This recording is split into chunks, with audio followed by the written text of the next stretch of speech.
This episode of The Dig is brought to you by our listeners who support us at patreon.com and by Haymarket Books, which has loads of great left-wing titles, perfect for Dig listeners like you.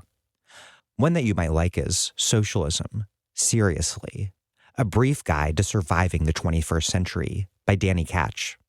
Socialism, Seriously, is a warm and witty introduction to the radical traditions of protest and politics that stretch from Karl Marx through today's movements for democracy, equality, and a livable planet.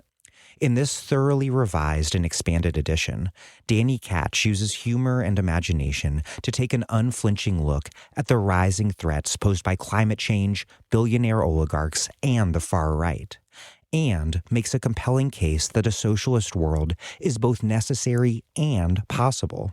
As Anand Gopal says, give this book to your grandma, your mailman, to everyone except your boss. It's the most fun and accessible introduction to socialist ideas I've ever read. Socialism, Seriously, by Danny Catch.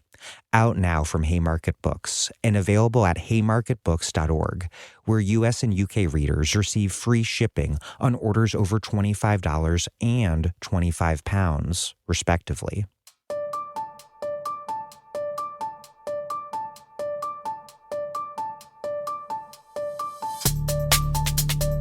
Welcome to The Dig, a podcast from Jacobin Magazine. My name is Daniel Denver, and I'm broadcasting from Providence, Rhode Island. This is the second and final part of my interview with Michael Denning on the Italian communist leader and theorist Antonio Gramsci. Please do listen to the first part if you haven't already. They're both truly remarkable conversations that provide us all organizing on the left with methods rather than guarantees. The questions we should be asking rather than always true answers scripted a century ago. Sometime in the next few months, I'll be doing another set of interviews with Denning on Stuart Hall, who Denning studied with at the Center for Contemporary Cultural Studies. But first, after listening to the draft of this interview, there are two things I want to spell out in greater detail up front. First, Gramsci's concept of the war of maneuver versus the war of position.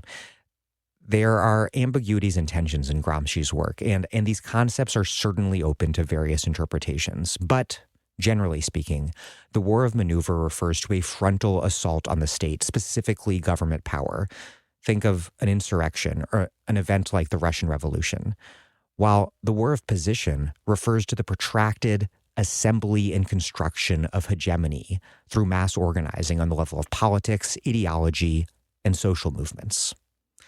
Second, Denning discusses how defeats in war can cause crises for governing regimes.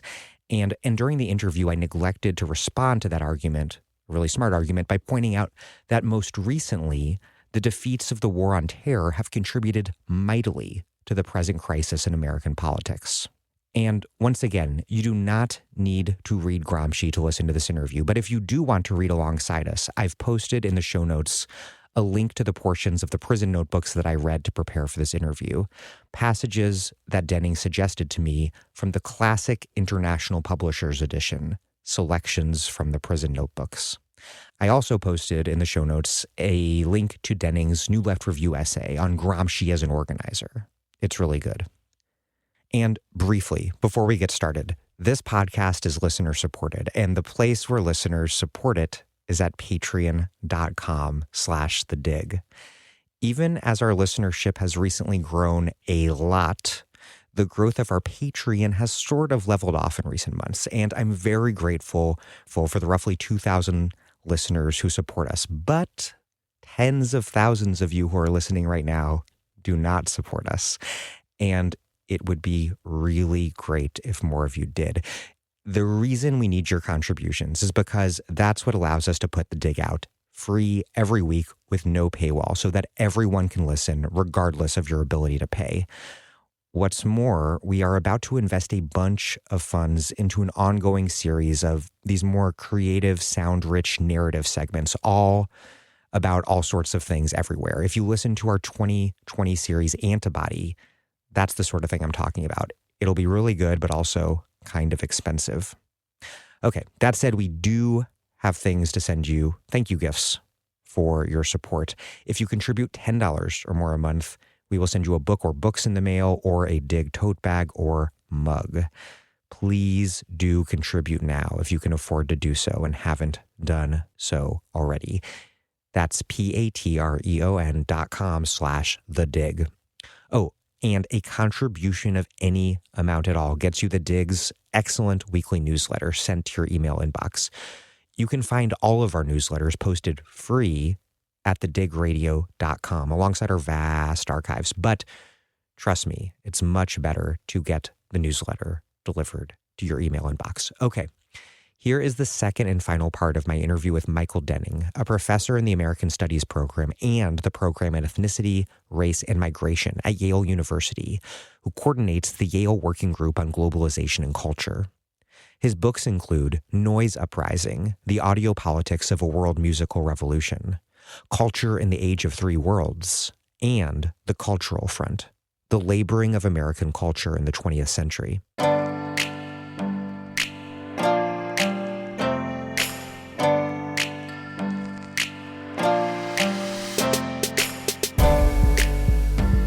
Michael Denning, welcome back to The Dig. It's good to be back. I want to start this interview by taking another pass from a slightly different angle at where we started the first interview, with the concept of hegemony. Gramsci was drawing on Lenin's concept of hegemony, which Lenin had used to describe how communists could exercise power in a country where industrial workers were only a very small minority. How did Gramsci remake hegemony into a more general concept to describe how any social group governs or might seek to govern? Putting it another way, how does this theory of hegemony, taking off from Lenin, allow us to both understand what sort of social forces dominate at present and also what sort of politics might be capable of overthrowing and supplanting them? Well, so let me first, the relation between Gramsci and Lenin is an interesting one. He says two things regarding hegemony about Lenin, which are quite fascinating. One is that Lenin's idea of hegemony was a philosophical as well as a political advance. And secondly, he says that that moment is the moment when Lenin is pushing for the strategy of the United Front, which Gramsci himself will then hold on to for a number of years. And he sets it against various notions of immediate insurrection, which other members of the Communist International at that point are calling for. And Gramsci already feels, as a result of the defeats after 1919 and 1920, that it is not a moment for either a kind of pure working class base nor a kind of insurrectionist politics, and that he's already imagining some new form of united front in order to oppose fascism. But also, it is interesting, this idea that this is not just a political strategy, but a philosophical concept. And Gramsci says at various points that the central issue, the cell of political thought, is the question of leaders and led, of rulers and ruled. And he says this is not the case of human nature. It's not that there always are leaders and led. How does one want to develop leaders in a situation where one wants to create a society that is not divided among leaders and led?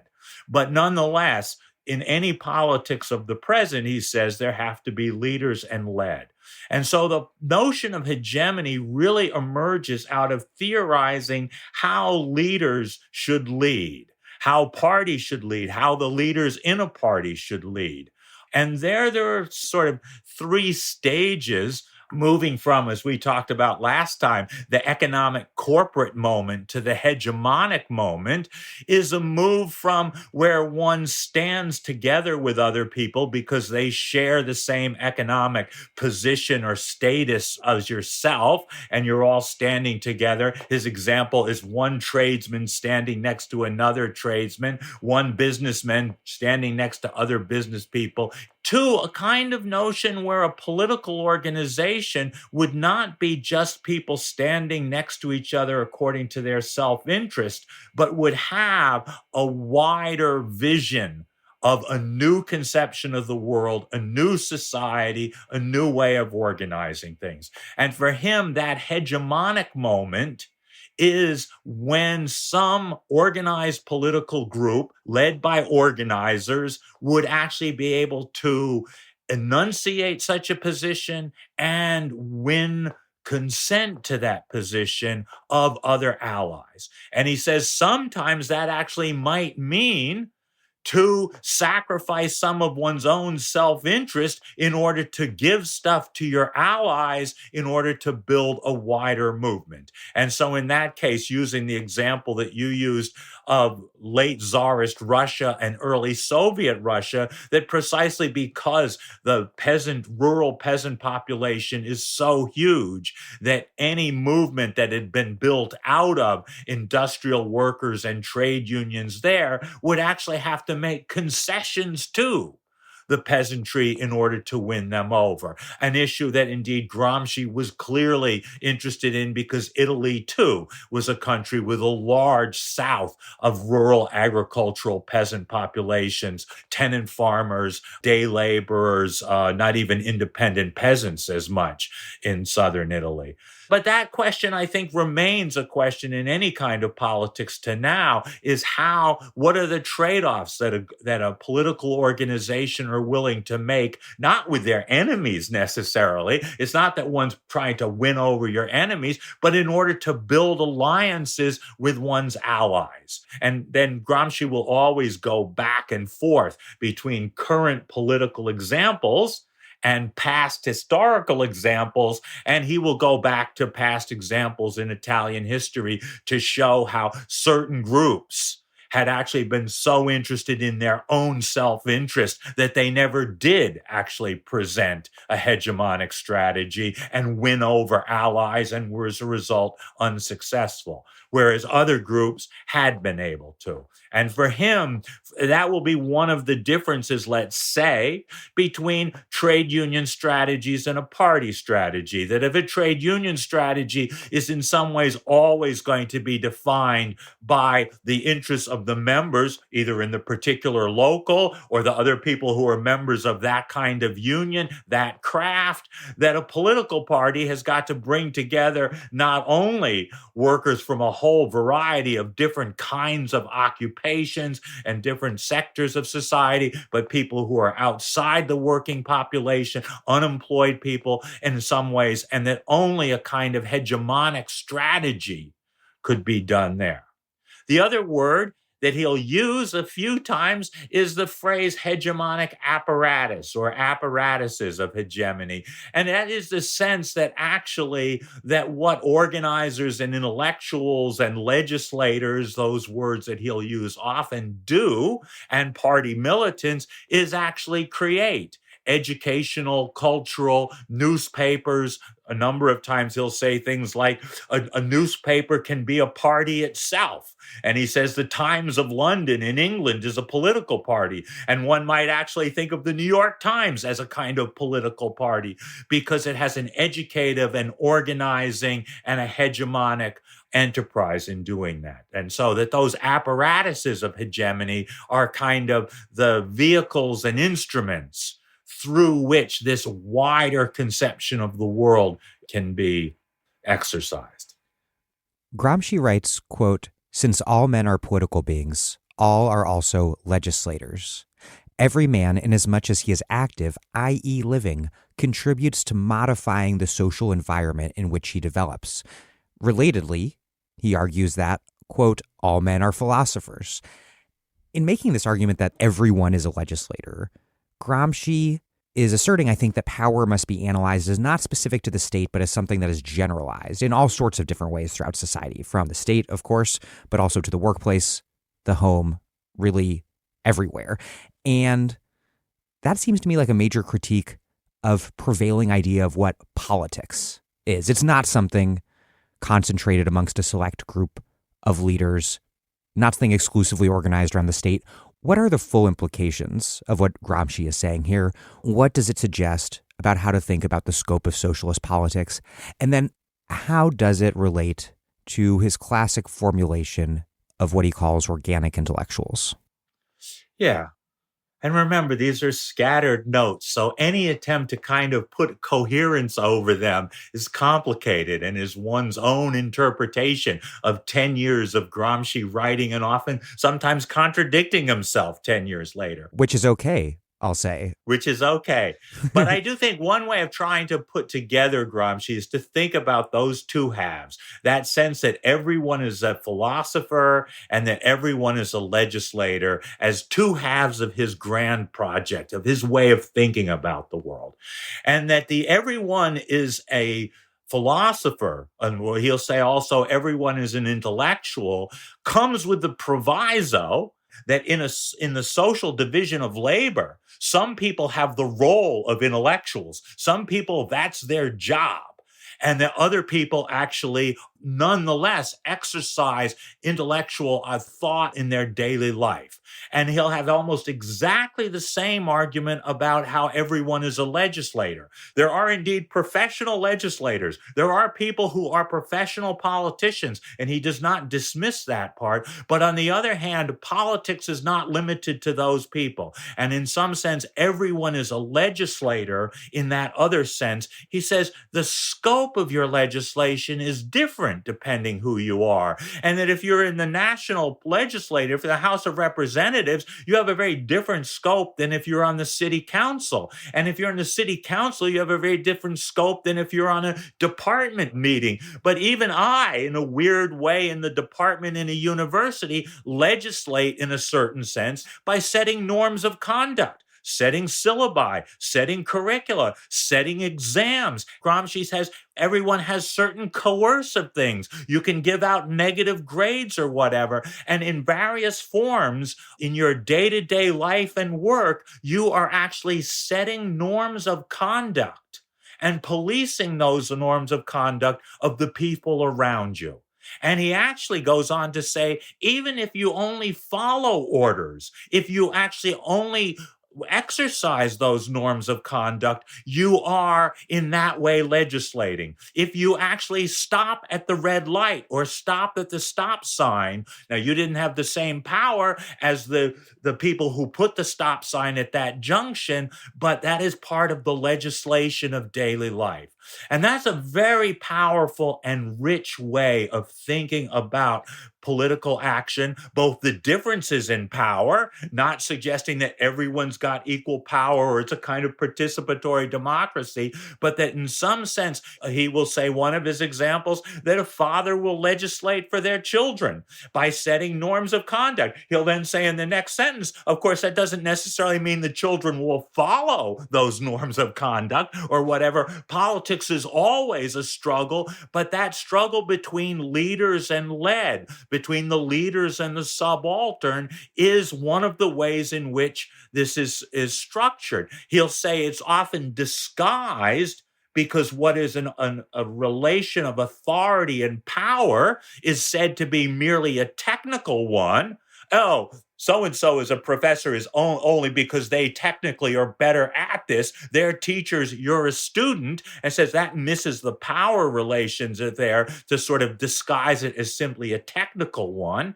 Various structures of authority appear to be someone who's more expert has more authority, but actually may simply be a way in which somebody can boss someone else where there actually isn't any real difference in skills or knowledge. There may be a reverse where the person who's doing the work knows more about what's taking place than the person who is supposedly giving the orders. And so it does put politics right into the workplace. Gramsci writes, hegemony is born in the factory, which has often been taken a slightly too reductive way. But I think the general sense is that actually leadership is born in the norms of conduct in work places and all kinds of workplaces. And so that politics takes place not only in the official political sphere as in the other. The last thing I would add to that is your notion of the organic intellectual, which is a phrase that Gramsci uses, parentheses. In English, we tend to divide a set of words called organic and organism, and a set of words, organizer and organization, in a way that one set of words seems to have a kind of rootsy, organic nature to it, a biological nature, and the other a kind of more mechanistic nature. That actually isn't in Italian in the same way, those connotations, so that an organization and an organism are not like two, one mechanical and one biological, but are actually a similar set of words. So that an organic intellectual, in Gramsci's sense, is not a roots intellectual. It's not somebody who has roots in a particular world. It is someone who organizes in that. One could actually see the organizer intellectual as a synonym. Now, he is very interested in the social groups that one comes out of, and he does suggest often that the organizing intellectuals of the working class are people who come out of working class communities and working class families, but their job is as say, an organizer of a trade union or a shop steward or an organizer of a political party. And you can tell that because, in fact, his organizers of the capitalist class are not people who were born into the capitalist class. His examples are advertisers, financiers, managerial people, people who organize the daily work of capitalist businesses are the organic intellectuals of the capitalist class. And I think, though Gramsci never uses this phrase, I think one could imagine a kind of notion of organic legislators, which are indeed people who are the organizers in various forms of daily life and work or in social movements, rather than extend to everyone the notion of being an organic intellectual. One might imagine a kind of dichotomy or complementarity between organic intellectuals organizing cultural and intellectual and educational life on the one hand, and organic legislators. If the one is dealing with concepts of the world, in his phrase, the other is dealing with norms of conduct. Gramsci also writes, quote, "But innovation cannot come from the mass, at least at the beginning, except through the mediation of an elite for whom the conception implicit in human activity has already become, to a certain degree, a coherent and systematic, ever-present awareness and a precise and decisive will." What does this elucidate about Gramsci's conception of the world-making power inherent in every person, and how does that then relate to his assertion here that major ideological transitions seem to require an organized leadership outside of the masses' everyday life? An argument we also hear famously from later revolutionary leaders like Amilcar Cabral, and one I think that has just always posed a central problem for how to think about organizing left-wing politics. Is Gramsci's point the classic sort of argument made from Kautsky and Lenin that struggles do not by themselves take on this immediately emancipatory character, but need something else, something external to the terms of those struggles to push them into being something revolutionary? I guess I would have two answers. One is, I think, about the specific historic conditions of Gramsci's world and Gramsci's moment in history. Remember that this period from, say, the 1860s to the 1930s, extraordinary migration around the world of people from rural agricultural and peasant worlds into the new industrial factories that are taking off. This is the era of Fordism. In that many ways, Gramsci is a Marxist of the Fordist era. Marx was a Marxist of the pre-Fordist era. We are living in a post-Fordist era. One of the striking things of that moment is the lack of even what we would think of as kind of modern literacy and numeracy among the large peasant populations that Gramsci is facing. And as a result, I think that the leaders of that generation, particularly, One thinks of Lenin's notion of the vanguards, Gramsci's notion of organic intellectuals. I spoke last time of Du Bois's notion of the talented 10th, where again, Du Bois is looking at the moment before the great migration of African Americans from the South to the northern cities. And I do think that things change a century later, that this is not a kind of eternal thing, that ideas always have to come from the outside. There always have to be elites. Everything that Gramsci indicates in his critique of political science is that elite theories that say the elite will always be with you are totally wrong. He says that again and again.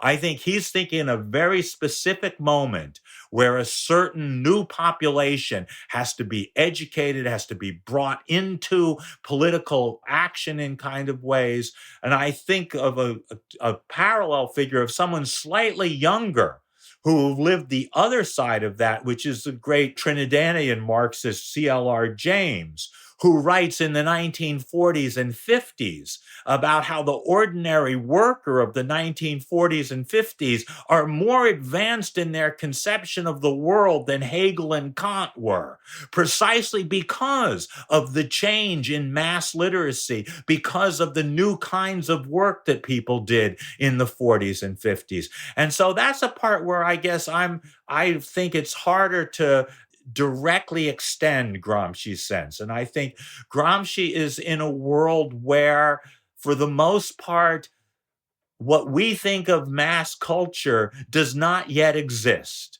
There is the early bit of film. There's a little bit of radio. He's very interesting writing about mass serial novels or whatever.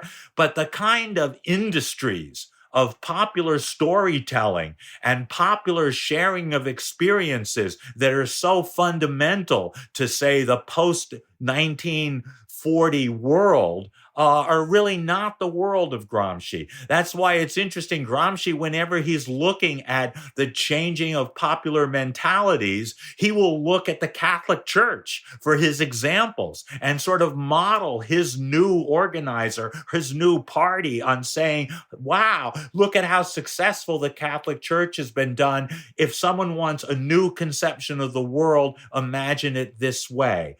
And in some sense, there are powerful good things to think of that way, because indeed, religions are not disappearing in that way. And for political people on the left to think about the ways in which religious organizations have created kind of new conceptions of the world and sustained them over generations is really powerful. On the other hand, there is a moment where you feel that Gramsci, unlike Marxists even of a generation later, is not really aware yet of the difference that film and radio broadcasting and mass culture, mass spectator sports are going to take.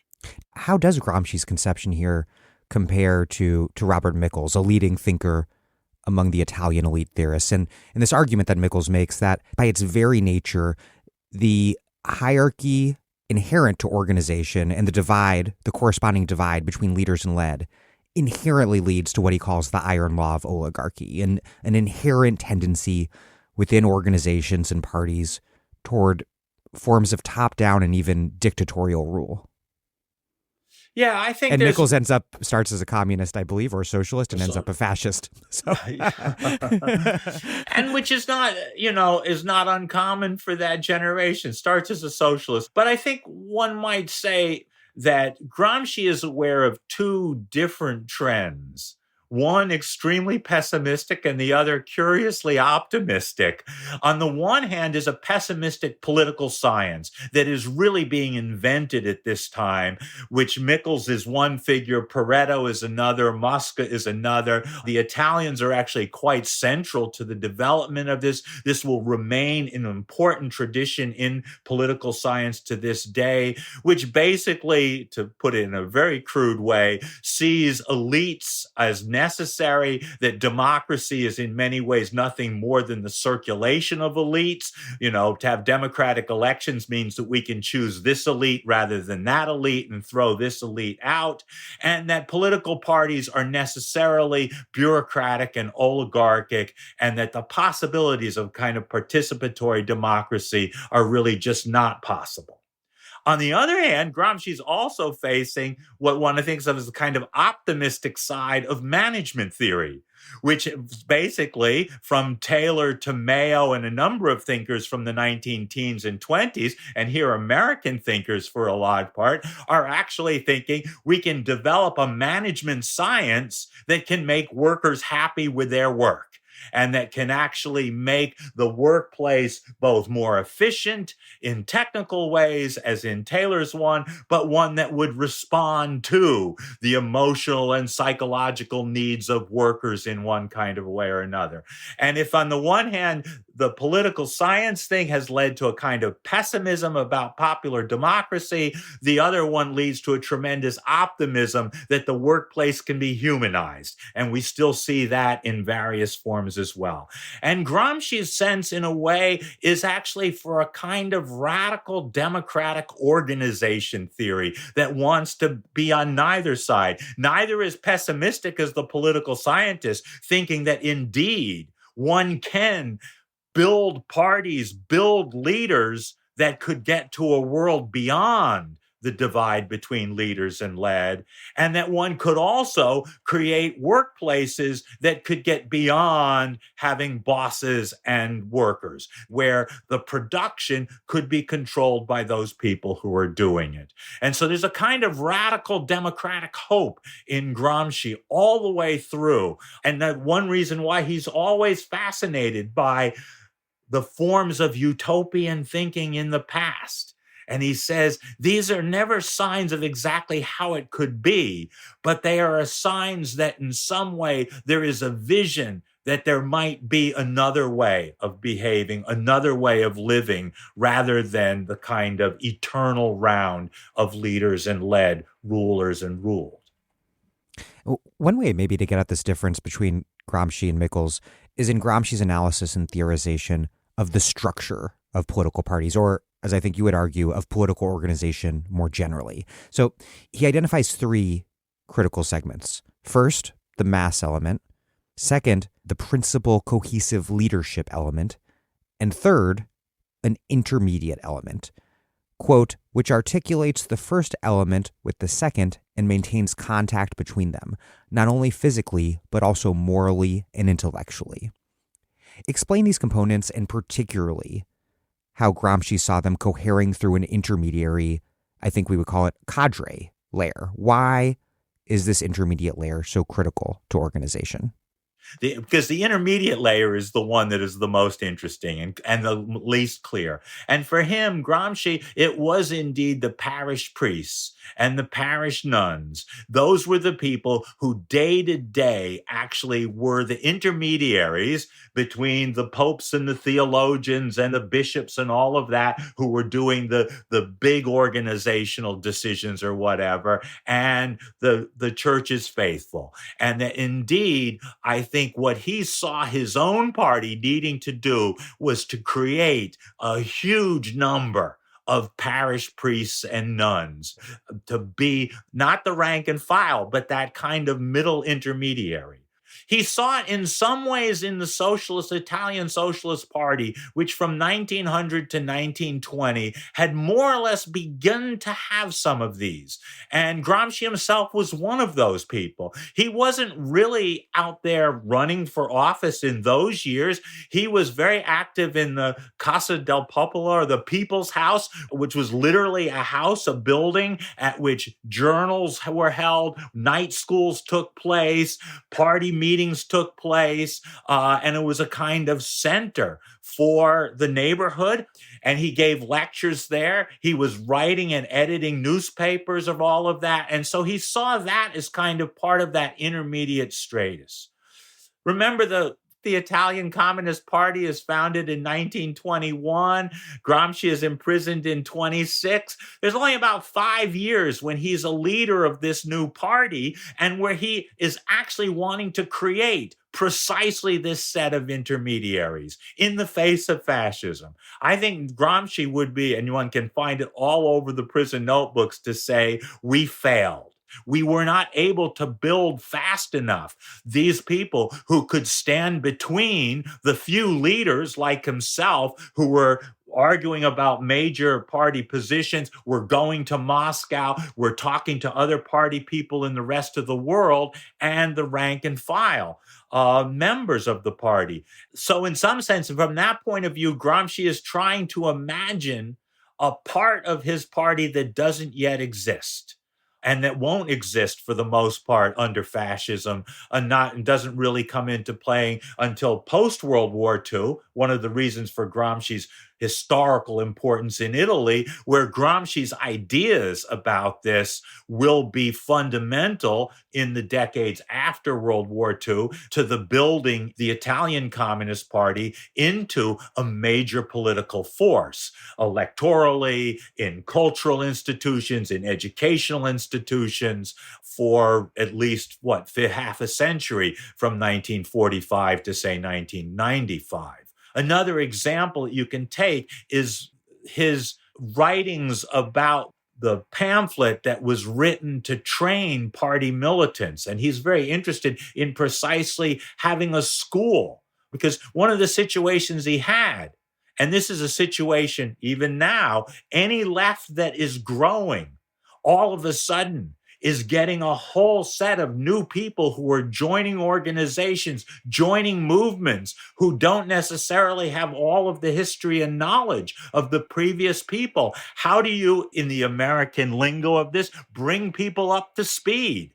How do you actually train a new generation into what has been learned, what we learned that we did wrong? It's not so much, I think, a sense that something has to come from the outside, or that people have to, be moved from a reformist to a revolutionary mode. It's rather that every political organization has a whole sense of experience, both good and bad, experience of victory and experience of defeat. Just this week, the Yale graduate teachers won their recognition election to have a union at Yale. 91% of those voting voted for the union.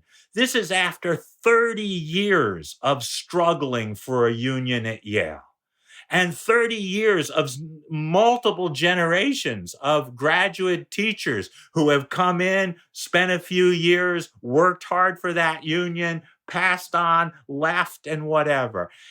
Watching those organizers try to both pass on the history of what succeeded and what failed, and to bring into a membership people who had just arrived. Remember, one of the striking things about any union thing is that you don't get to pick your members. Virtually any other voluntary association, the other people are in it are because, if you're in a chess club, it's because people like to play chess. If you're in a particular church, it's because they all have the same religion. The people in a workplace are all hired by the employer. You don't get to pick the people who you're working next to. And so that, how do you build in any particular workplace solidarities with people who you've nothing in common with other than the same employer happened to hire you? And to watch the struggles to do this, and that passing on. And so I think that's that sense of that intermediate is kind of creating that world of people who can bring people into a political movement. Because, and here Gramsci is quite clear, no one is spontaneously going to. There is no education without educators. There's no organization without organizers. That in some sense, that's one of the natures of being a legislator, is that someone else is going to have to be there in part for you. You get into this in your New Left Review essay. Quote, Let me underline what is at stake in arguing for Gramsci as a theorist of organizing. The age of the party is over. This seems true not just in the US, but in the USification of other parliamentary election regimes. As a result, young activists think of themselves as organizers of a variety of stripes, not as partisans, party members. If so, Gramsci's theory of the party is a less vital legacy than his theory of organizing. Moreover, his account is richer than the received U.S. ideology of organizing, which tends to bracket ideological issues from pragmatic concerns. How does Gramsci help us think about organizing in this more profoundly political way than specifically the American tradition that has been so heavily influenced by the more anti-political Saul Alinsky, but a tradition that's also been shaped, of course, by a century plus of Black and labor freedom struggles? And one that is shaped from day one, in some sense, one of the most powerful of those Alinskyite models is the taking over of the Alinsky model by the farm workers of Cesar Chavez and the building of the boycotts of lettuce and of grapes. So that sentence was not meant as a kind of attack on the American organizing tradition, but rather for us, I think, in the US to recognize how rich the tradition that we have is, that oftentimes it is often put, how come there's no socialist party in American history? One could put it the other way around. Why are there so many powerful left-wing organizing traditions in American history? On the other hand, many of us who went through those different moments probably can remember moments where larger issues of culture, of education, of what the new conception of the world that we are fighting for were bracketed often in the interest of what has to be done tomorrow. And that there is a kind of way in which the pragmatic nature and results-oriented nature of U.S. politics, the fact that indeed pragmatism is in some sense the kind of fundamental U.S. ideology. If one were to say who is the American Gramsci, it's probably John Dewey. Dewey, the great pragmatist philosopher, also one of the great theorists of progressive education, that Dewey's ideas have become common sense in many ways for left liberal teachers, political people in all sorts of ways who probably don't even realize that they're doing what Dewey had said.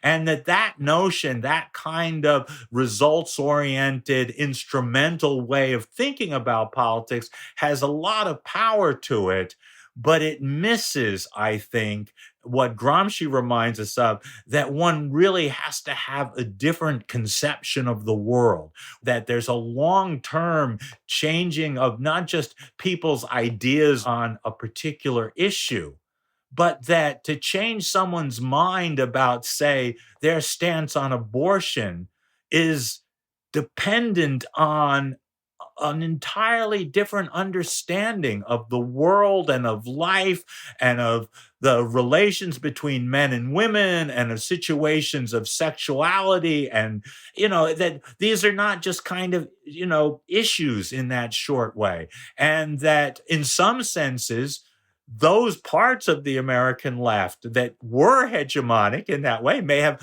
sometimes, if one thinks of the power of the women's movement in quote, consciousness raising of that moment to sort of start from one's own life. That's what Gramsci says. He says, the first thing we have to do is understand the self as this contradictory place, and to make an inventory of the traces of that history that is inscribed in our own selves. And in some sense, that was the powerful Gramscian moment, though they rarely cited Gramsci, didn't need to at that moment, of the early women's movement, was one actually had to think about how one's own personal life had been shaped in some ways in order to imagine a world, an emancipated world beyond that.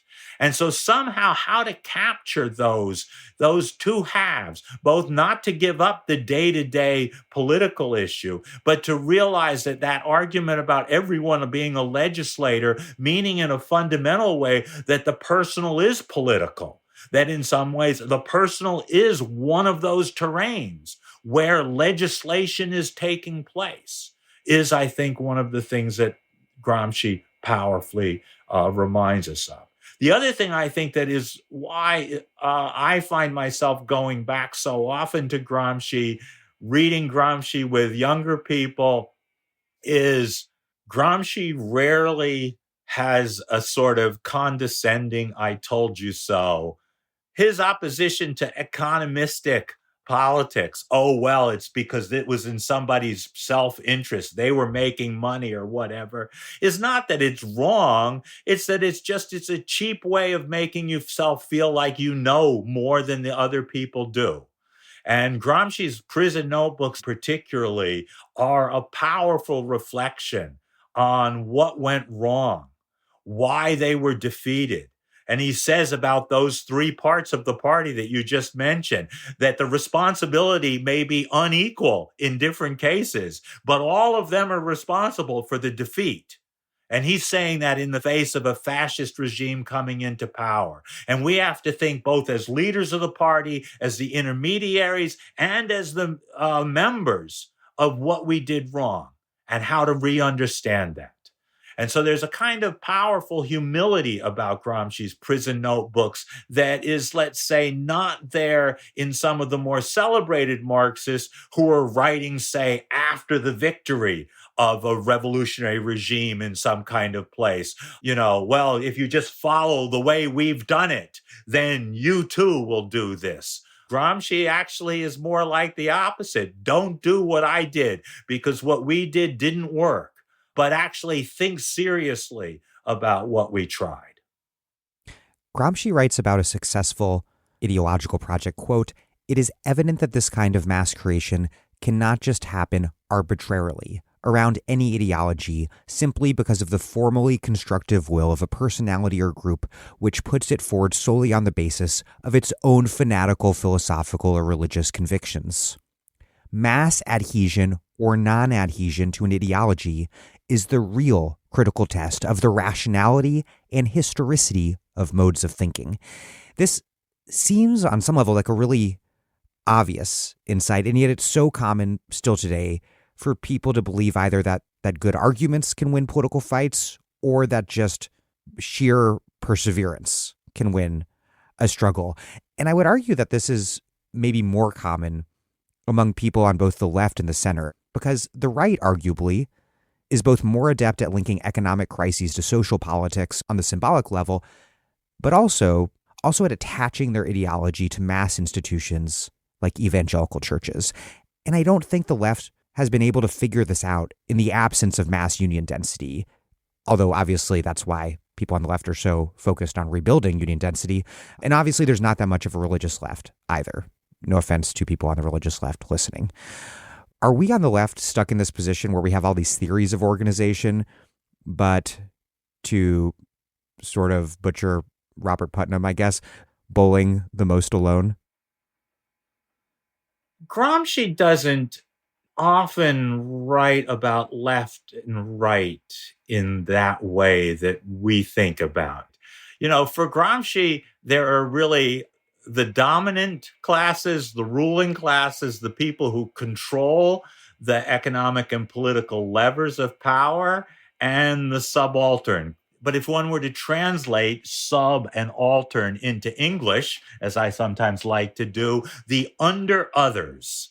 And so one of the arguments, he'll say it very straightforwardly in one place. Well, the history of the ruling classes is an easy history because it's essentially the history of the state.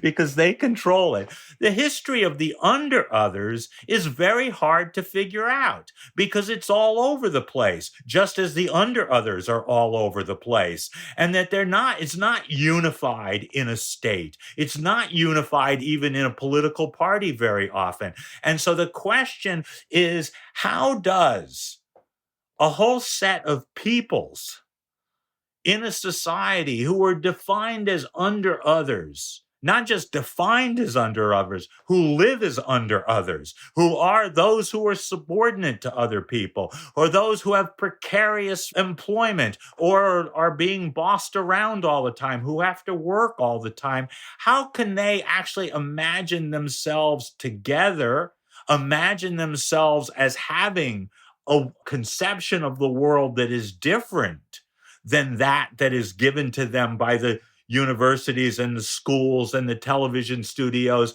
and the networks and the Googles and the Twitters and all of that? So for him, the subaltern is not just a cast of characters, it is a cast of mind.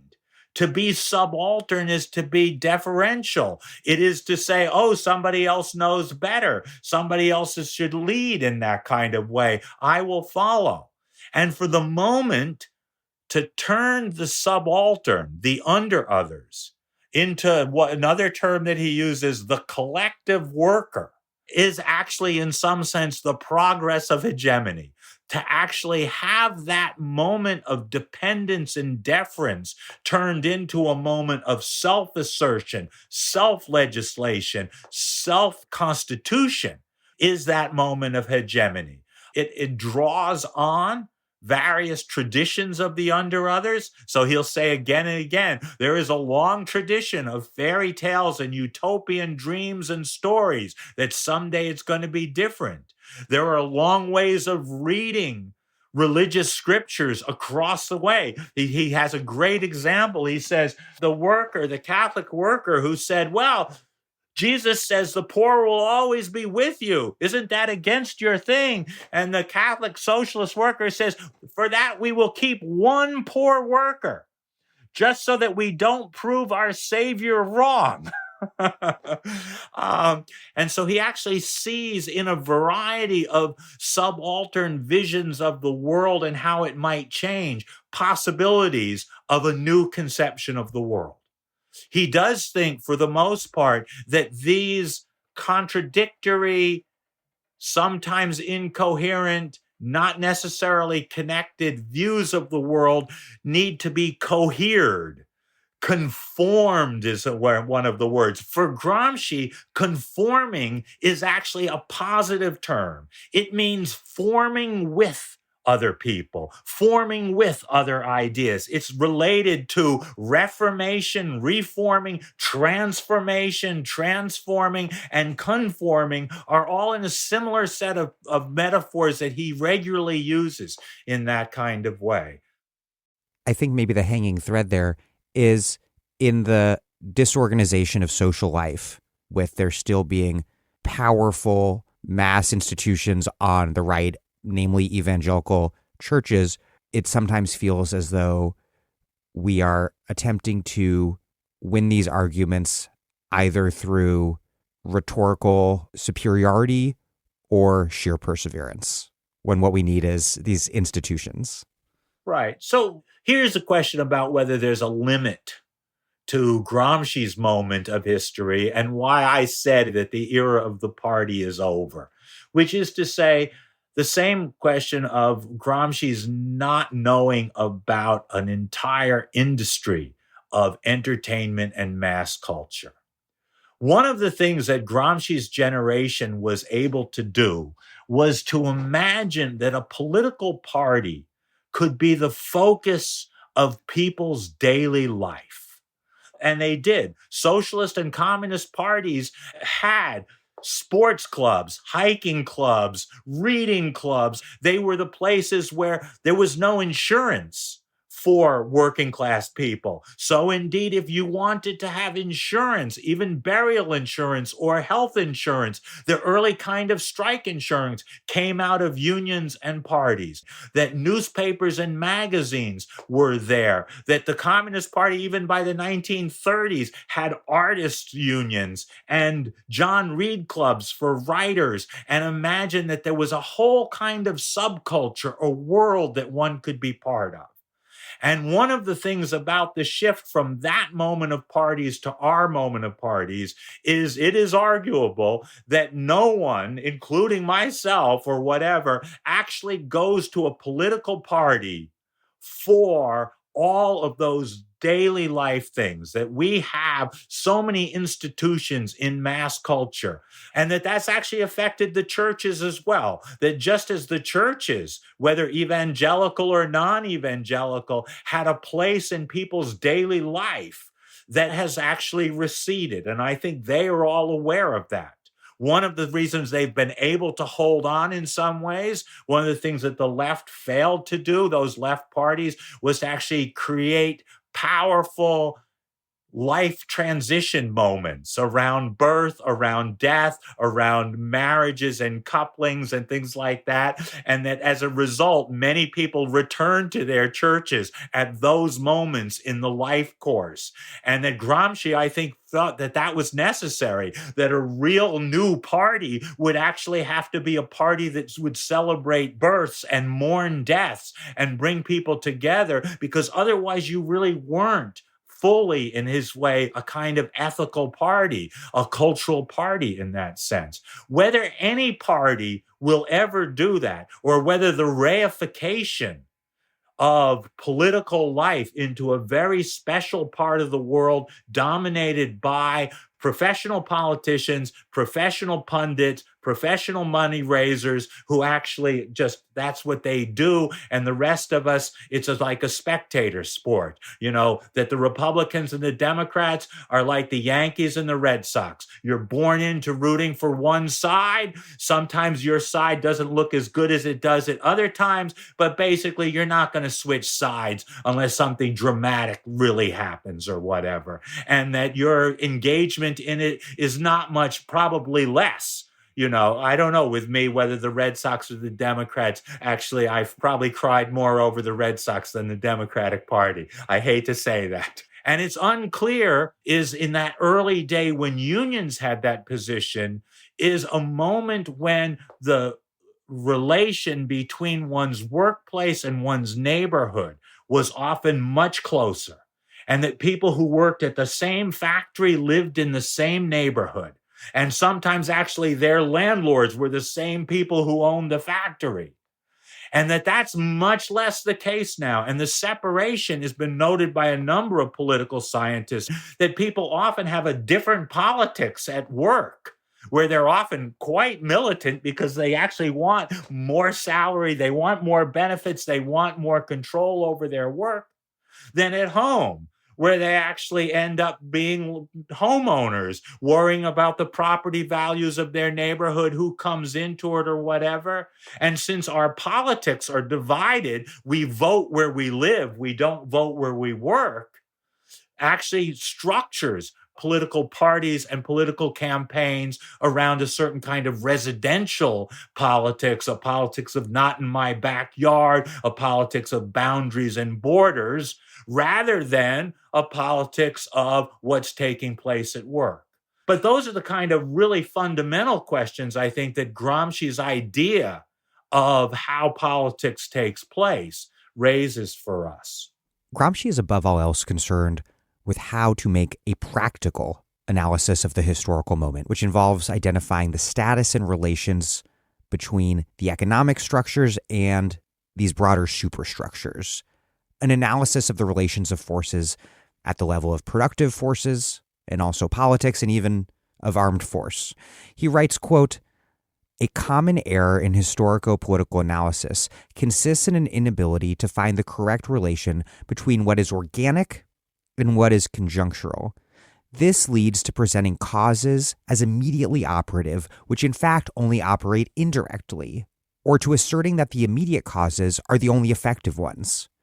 In the first case, there is an excess of economism or doctrinaire pedantry. In the second, an excess of ideologism. In the first case, there is an overestimation of mechanical causes. In the second, an exaggeration of the voluntarist and individual element." What's this distinction here that Gramsci's drawing between organic and conjunctural phenomena?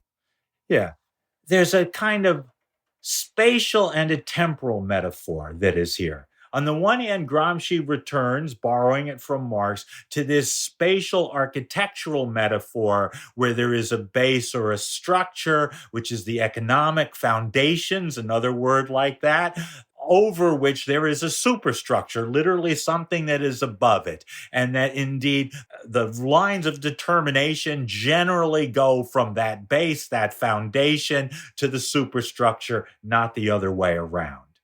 And on the other hand, Gramsci has another interesting distinction, which is a temporal one between what he calls organic movements, which are long term trends, often over decades or a half a century or longer, and conjunctural ones between a particular political campaign. The Biden administration is a conjunctural one, that particular historical moments. And he basically says that the problem in political analysis is not to screw up either one of these relations, that one actually has to figure out what is the relation between those large-scale economic forces, which he says can almost be done mathematically, which you then think, well, how could you do that? But he says in the next paragraph, you can't actually change the number of firms in the country overnight. That, we're not going to change the number of airports that there are. There's a whole set of kind of fundamental economic structures that one is dealing with in any kind of political situation. And on the other hand, the superstructural things, the various newspapers, journals, educational television stations, which some of them are actually part of the structure increasingly now that Gramsci didn't really see in some sense. But that other relation, which is, how important is any particular election? Is this just a conjunctural little blip on the landscape? Is this actually a move in a larger organic move that we see that? He basically says there's no way to know that. That's going to take actual political analysis, whether you're right or wrong. And his example is a very interesting one. He says, well, let's take the French Revolution, which starts in 1789, and I say it goes all the way to 1871. It's like 90 years old. And then he says, some people break it here, some people break it there, but that's like saying, take a U.S. example, when did the Civil War end? Are we still in the Civil War? Was the crisis of 2008 an actual marker of a new organic movement, not just a conjuncture, not just a little blip where, there was a recession? Those are the kinds of things. And he says, if you make a mistake as a historian, it doesn't really matter because you've just told the history wrong. Someone else will write it differently. If you make a mistake as a political actor, and for him it was Mussolini just a passing fancy, or did Mussolini mark a new order? Now, in retrospect, we look and say, okay, because of World War II, that kind of fascism was defeated. Mussolini was defeated. Hitler was defeated. Both Italy and Germany were reconstructed as post-war Western democracies in this kind of way afterwards, and that history looks like it's ended. But Gramsci will say, the forces that are defeated in any moment don't just disappear. They continue to be there, and they may emerge later on. Now, he's saying that both because he thinks his own forces of the Italian communists will emerge later on, but also because he realizes that sometimes all of a sudden things that you thought were gone, versions of European fascism, which for decades everyone said, there'll never be any more fascism in Europe, emerge once again in a kind of new right. And so for Gramsci, that kind of model of organic and conjunctural is built around this notion of trying to understand history as a series of crises and settlements. And the settlement will give rise to a new crisis, and that crisis gives rise to a new settlement. And that those are not determined by the economy straightforwardly. And the question he asks, because it's right after 1929, the stock market crash, the Great Depression. And so he asks the question a number of times, will an economic crisis lead to a political crisis automatically? Which indeed many of the people on the left are saying, yes, now is our time. And Gramsci says, no, that is not the case. Economic crisis will create a new terrain for struggle, but it doesn't automatically mean something else is going to come out of that. And I think that's as true of the present moment as of that moment. Gramsci writes, quote, "If the ruling class has lost its consensus, i.e., is no longer leading, but only dominant, exercising coercive force alone, this means precisely that the great masses have become detached from their traditional ideologies and no longer believe what they used to believe previously, etc. The crisis consists precisely in the fact that the old is dying and the new cannot be born. In this interregnum, a great variety of morbid symptoms appear." In recent years, of course, people on the left have, I think, repeatedly been returning to this passage and to the concept of interregnum in particular, to explore what it means to be living through what feels like such an interminable crisis. What does Gramsci mean by the interregnum that characterizes a long crisis, and how does it help us think through the nature and type of crisis that is underway? It's kind of interesting because in that same passage, I believe that he says, what triggers that crisis? And he says, usually it's when the ruling class, the leaders of a society, have failed in a major undertaking that they've actually asked for and received popular support for. And for him, the big example of that is losing a war. That if you've actually mobilized your population to fight in a war and you lose that war, that loses the legitimacy of that leadership. And as a result, gives tremendous new power for alternatives to emerge. Look at the Portuguese dictatorship, for example.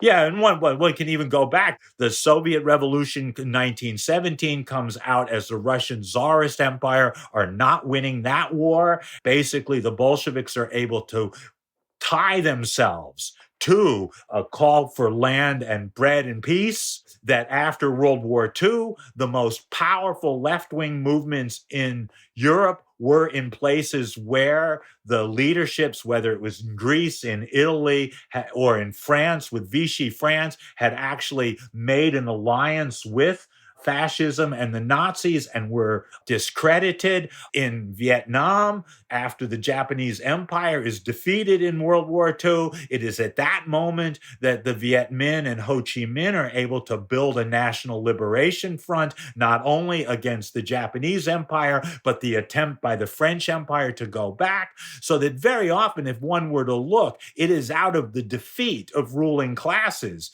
in wars, and one might say as well, the other side, that moments when those ruling classes have won have been very difficult for the left to make headway. So that even though there was probably more popular socialist sentiment in the US in the 1940s than at any other time in American history, the government won World War II. And they came out of the war with a tremendous sense, not only of dominating the US, but a new kind of domination of the world, announcing straightforwardly that an American century was forthcoming.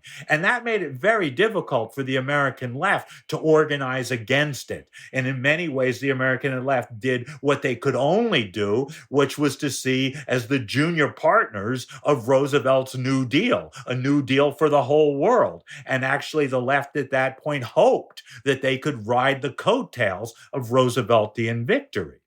A generation later, I'll just say for myself, for me, the defeat of the US in Vietnam actually was a major crisis of authority. And that crisis led to, I would say, despite all the stuff about Watergate and the reason that Nixon was about to be impeached and had to resign was because of the failure of a major thing that had been demanded of the American people, which was to support the war in Vietnam, to support the US as a policeman of the world in that kind of imperial thing. And the double whammy of the loss of the war in Vietnam and the deep recession of 1973-74, marked by, quote, the oil crisis, was a powerful delegitimating moment of U.S. leadership. Whether or not since then has there been a similar one? That was one of my questions about 2008. Did that mark a similar crisis? Does COVID? That one I'll let everyone who's listening make their own decisions and analysis, because of the politics depends on how you analyze that. What's possible depends on how you see those forces.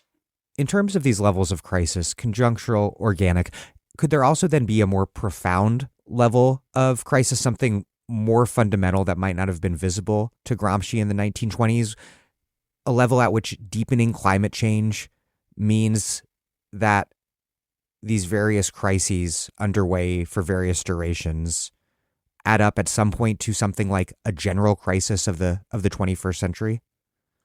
Yeah.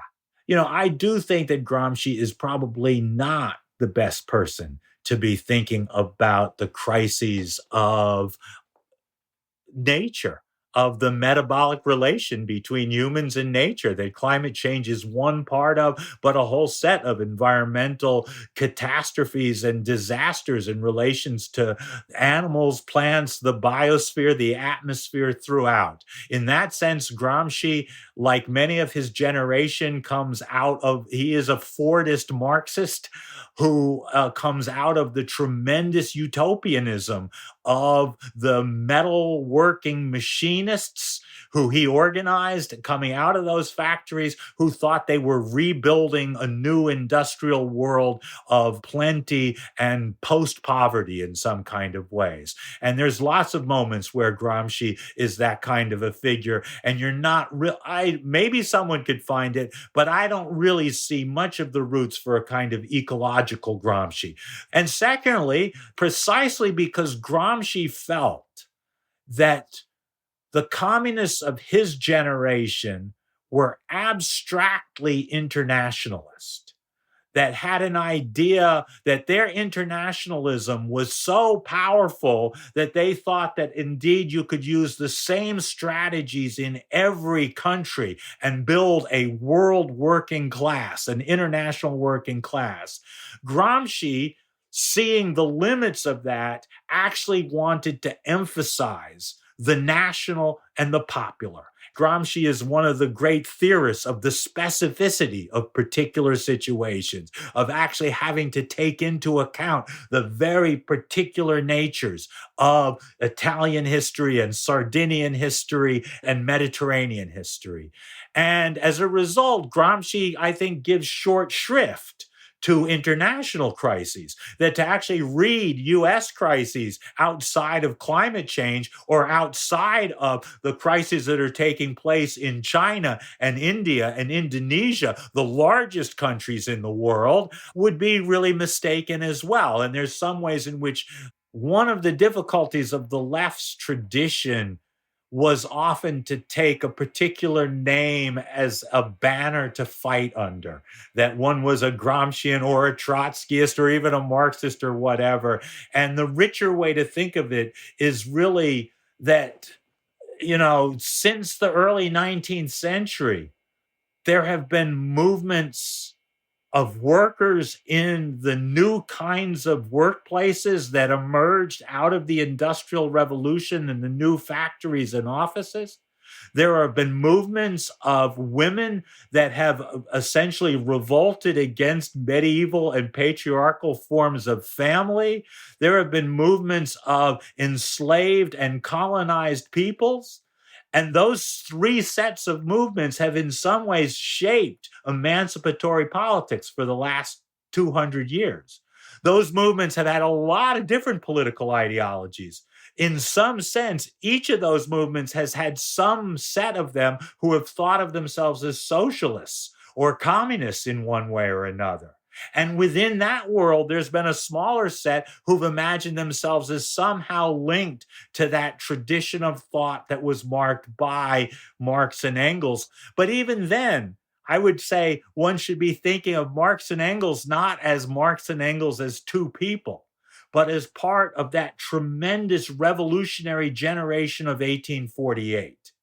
Marx, after all, is an exact contemporary of Frederick Douglass. And Frederick Douglass is writing his manifestos against slavery and about the revolutions of 1848 at the same time that the young Marx is writing the Communist Manifesto with Engels.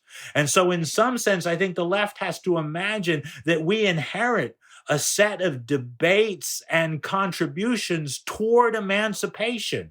A 19th century word, 20th century word is probably liberation. I don't know what the 21st century word is, but it's imagining some other world. And in that sense, those figures that are part of that tradition, whether it's Marx and Douglas from the generation of 1848, or whether it's Du Bois and Gramsci from the generation of 1919, or the figures of the 1960s, or the figures of 2008 and after, you put in those names, that we're in some ways in dialogue with all of them and actually have to keep their work alive at one level, which is something that the more academic side like myself do, but that's only because it can be made to live for people. And as oftentimes in any kind of intellectual tradition, the parents' generation seems exhausted. And by returning to the grandparents' generation, all of a sudden new kinds of things can happen. Now, Gramsci was oddly enough probably about the same age as my grandparents. And it did feel for me that going back to Gramsci's formulations often seemed to actually go back to before the common sense that came out of World War II, that came out of the Cold War, that my parents' generation dealt with.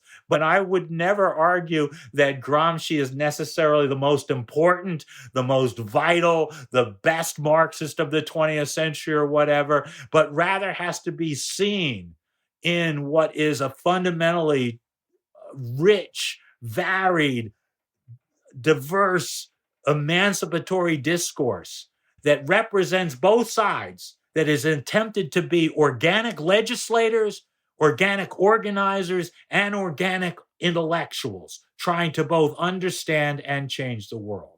And you argue that we need to desacralize not only Marx within the socialist tradition, but the works of Marx proper, including Capital, which you call a, quote, imaginative work of the socialist tradition, something more like Moby Dick maybe than the King James Bible. This reminds me of Gramsci when he describes the Russian Revolution as a revolution against Das Kapital. Yeah, because for him, the reading of Das Kapital that he had got from the generation of the turn of the century was the economistic one, that indeed the laws of capitalism, the tendency of the rate of profit to fall or whatever, was going to lead automatically to the expropriation of the expropriators, that there were certain laws of capitalism that were going to lead to its crisis and to a new society. And that was a kind of version of the economic determinism, the automatic guaranteeism in a certain sense, that Gramsci himself wanted to struggle against. On the other hand, the other danger of ideologism, the sense that just if you work hard enough, in the Marxist tradition, Che Guevara is often taken as the great example of this, of kind of forget the material resources, forget whether or not there's enough industry, whether or not the country is rich enough or whatever. We will create a new man and a new woman in Cuba or whatever. A very powerful kind of sense of will. And in many ways, Gramsci is closer to that, but he also sees some of the dangers of that. I'll just go back to my first example, that now after 30 years, 91% of Yale graduate teachers voted for the union. However, that may not be an ideological transformation. The fact is, the situation for young teachers of college and university students is much more precarious now than it was 30 years ago. One can't just congratulate oneself and say, wow, after struggling all these years, as I would like to, and arguing for it and demonstrating and having rational things, that actually that's changed all these people's minds. No, it may be that we're in a very different conjuncture, that higher education looks completely different in 2023 than it did in 1993. And as a result, this is a kind of movement that emerges. So to try to balance that and fall neither into the automatic economism on the one hand or the voluntarist ideologism, as he says it. And there's no guaranteed way out. It's really about a way of trying to think, to be self-critical, to start with always that moment where he says, always imagine that the self is not an individual self with its own kind of consciousness. It is a contradictory consciousness that it bears with it the traces of all history, and that you can't even understand yourself until you figure out the history that is embedded in you. And so at the beginning, one has to do an inventory of all of the traces inside the self. I'm Naomi Klein. You're listening to The Dig, as well you should be, and you can support them on patreon.com. This episode of The Dig is brought to you by our listeners who support us at patreon.com and by Haymarket Books, which has loads of great left-wing titles, perfect for Dig listeners like you. One that you might like is Black Women Writers at Work, edited by Claudia Tate. Long out of print, Black Women Writers at Work remains a vital contribution to Black literature. Through candid interviews with more than a dozen luminaries, including Maya Angelou, Gwendolyn Brooks, Audre Lorde, and Toni Morrison, the book highlights the practices and critical linkages between the work and lived experience of Black women writers whose work laid the foundation for many who have come after. As Angela W. Davis remarks, Black Women Writers at Work serves as a much-needed reminder that the imagination always blazes trails that lead us toward more habitable futures. Black Women Writers at Work, out now from Haymarket Books and available at haymarketbooks.org, where US and UK readers receive free shipping on orders over $25 and £25, respectively. The Dig is brought to you by our listeners who support us at patreon.com and by tons of amazing publications and publishers who put out work that Dig listeners want to read. You've heard advertisements from Verso, Haymarket, Jacobin, Phenomenal World, Polity, University of California Press, N+1, and more. If you're a publisher who wants to advertise on The Dig, episodes that reach roughly 50,000 Dig listeners, email digradiopod@gmail.com. If you are an author who wants to see your book advertised here, ask your publisher to get in touch. We could make a lot more money, a lot more, advertising mattresses and web hosting services, but we charge lower rates because we want listeners to hear about stuff that's relevant to them and to our podcast. That's why it's basically books and magazines. Our listeners are smart, left-wing, and they buy and read magazines and books. Contact us now to advertise. That's digradiopod@gmail.com.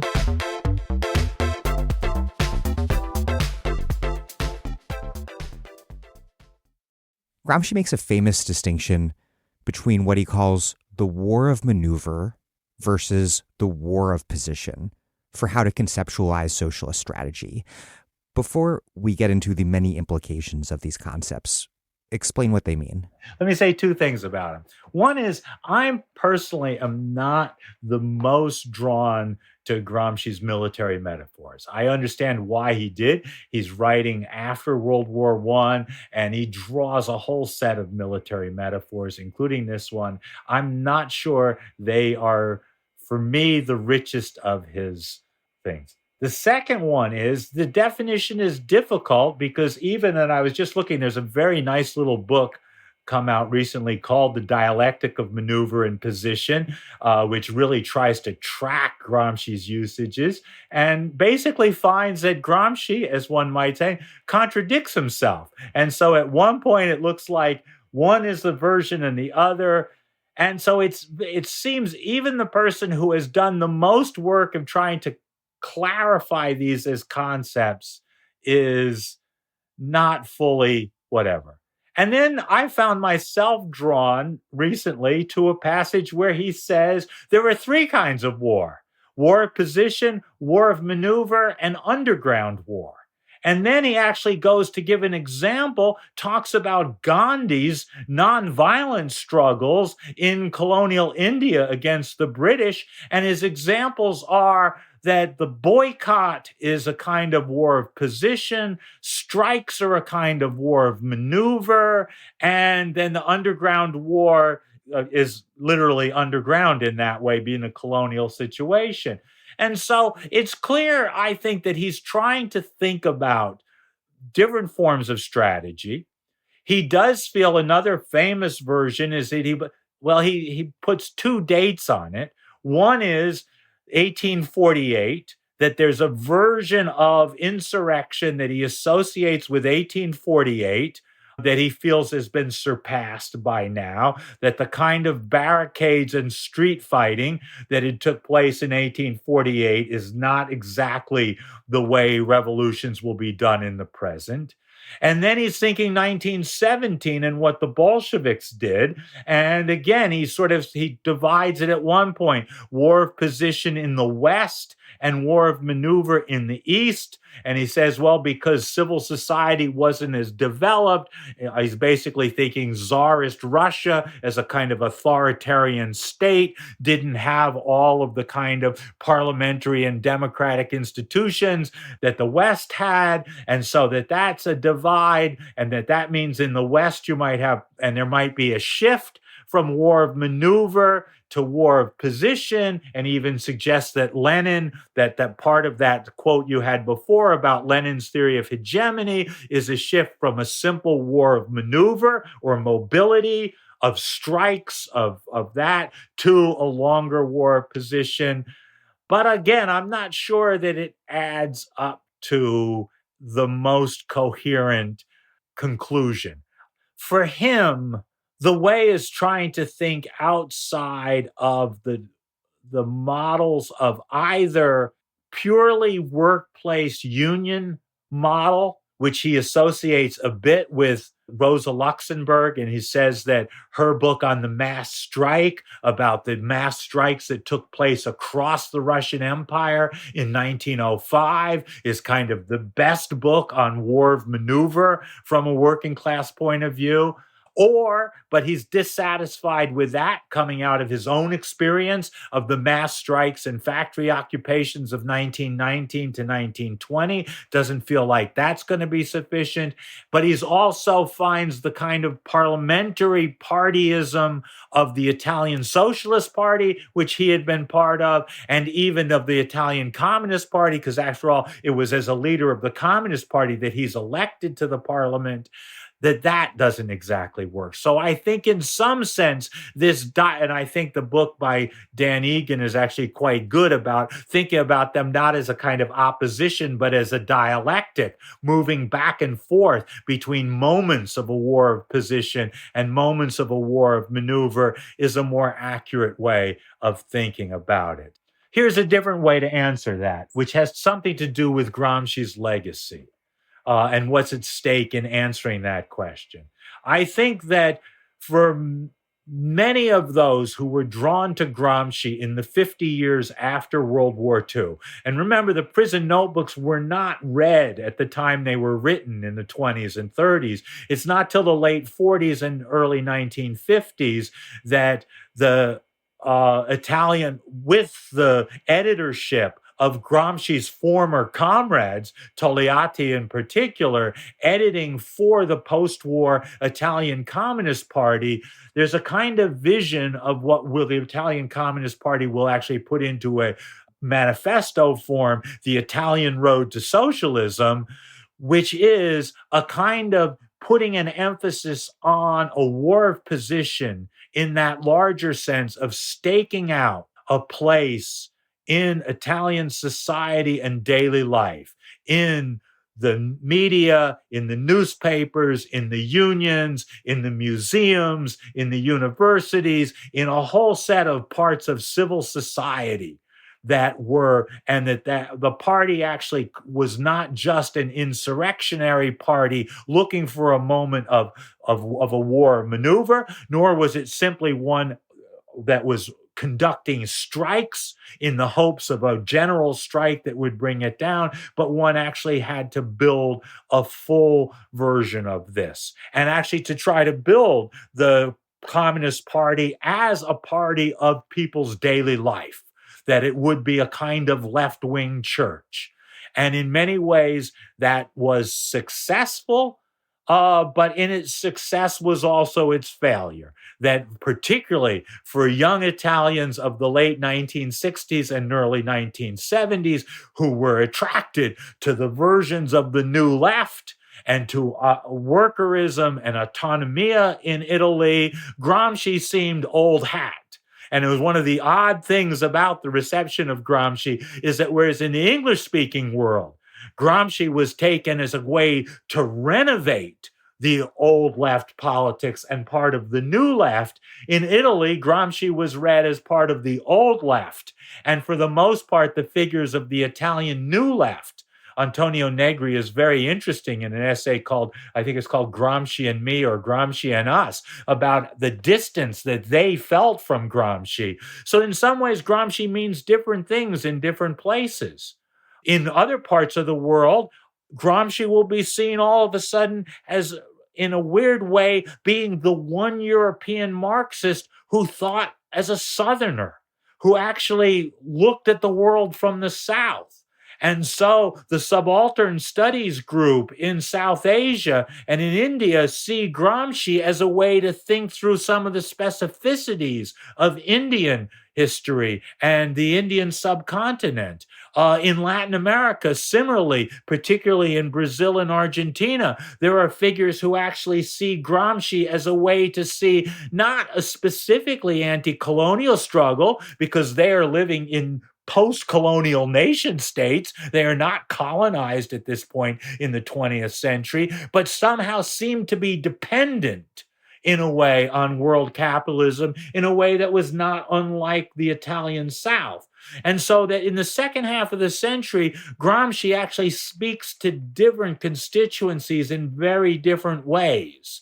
And in that sense, I think, but in many of those cases, the Gramsci who seemed to suggest that the days of 1848 and 1917, the war of maneuver, the fast, mobile strike against the state, the taking over of the Winter Palace were past, and a new kind of moment of a war of position, fighting positions in all of the different institutions of civil society were the ones to go. I'm not exactly sure that one can get that full reading out of the half a dozen notes that he writes on it. But that's certainly the way in which it was read. In these passages where Gramsci is teasing this out, thinking about how conditions have changed since the storming of the Winter Palace, whether he's arguing that it's an end to the war of maneuver permanently, or whether he's just talking about more subtle changes in the conjuncture, he writes, quote, "In the case of the most advanced states, civil society has become a very complex structure and one which is resistant to the catastrophic incursions of the immediate economic element, crises, depressions, etc. The superstructures of civil society are like the trench systems of modern warfare." And then, quote, "In Russia, the state was everything. Civil society was primordial and gelatinous. In the West, there was a proper relation between state and civil society, and when the state trembled, a sturdy structure of civil society was at once revealed." What does this theory of civil society in advanced capitalist democracies, if not heralding the definitive end of the war of maneuver, because as you argue, there's actually more of a dialectic intention or dynamic between the two, what does it then suggest about the operation of capitalist power and the nature of the bourgeoisie as a ruling class? Let me say two things in answer to that and think about two particular crises where one could read this in this way. One would be in that the financial crisis of 2008, when all of a sudden some of the largest banks in the world are melting down and going bankrupt or whatever.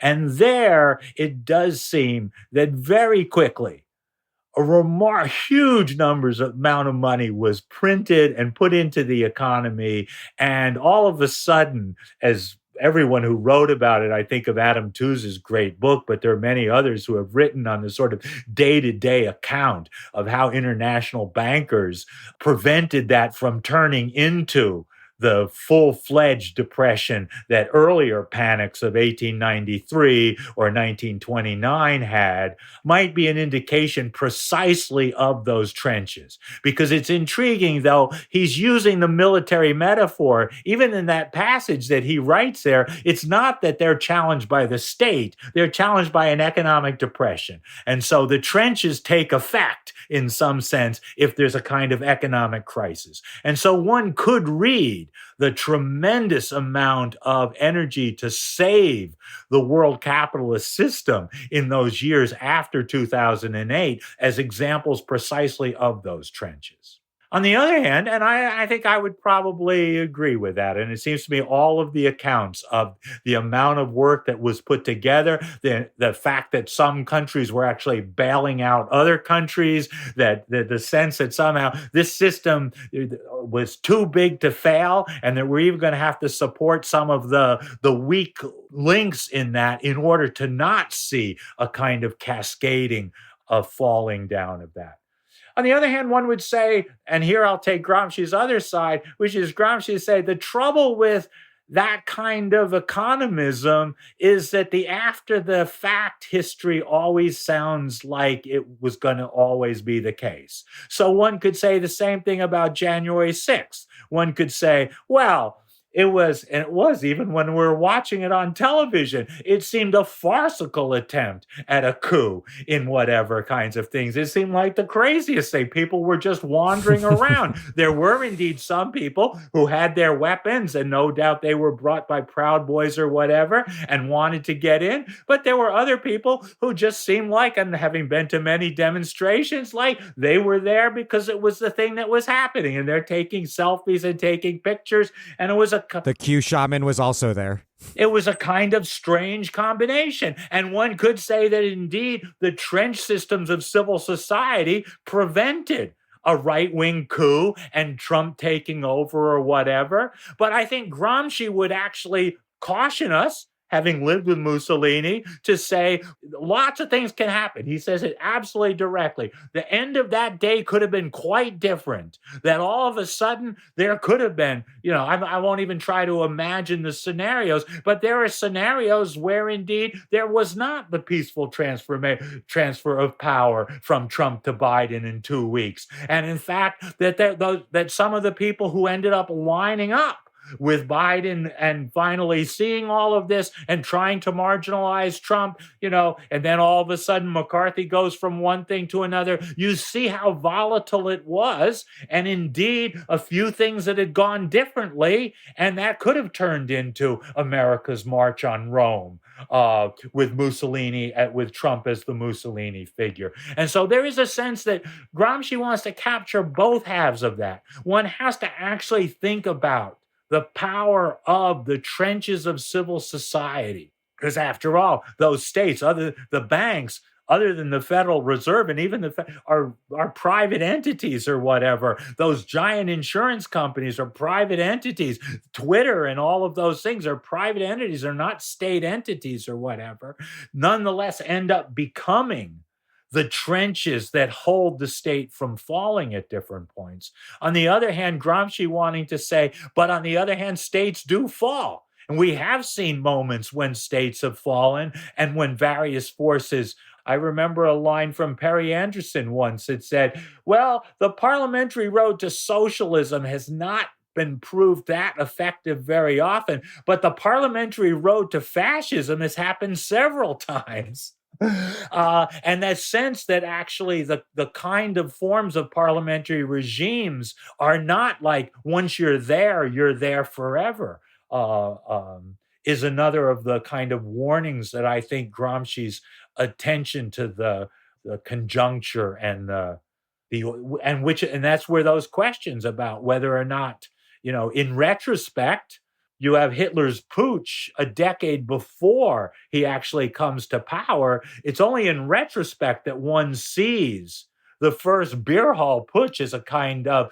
precursor of the Third Reich, rather than being a kind of weird, offhand, abstract. And that was going back to that earlier thing about whether a movement is an abstract movement or whether it's really an organic movement. The abstract movements are the ones that have the manifestos, they've got a bunch of people, but it never goes anywhere. It never wins any consent.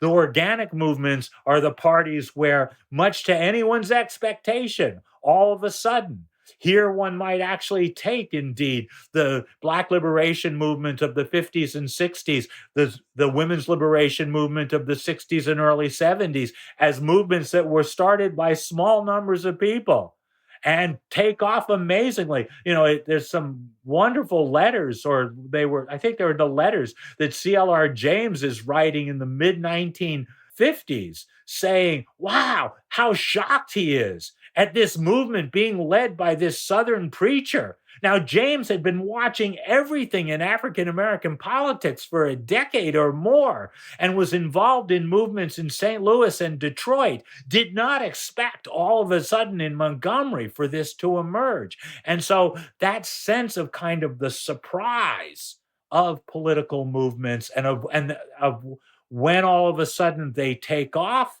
and when they don't take off. And those remain.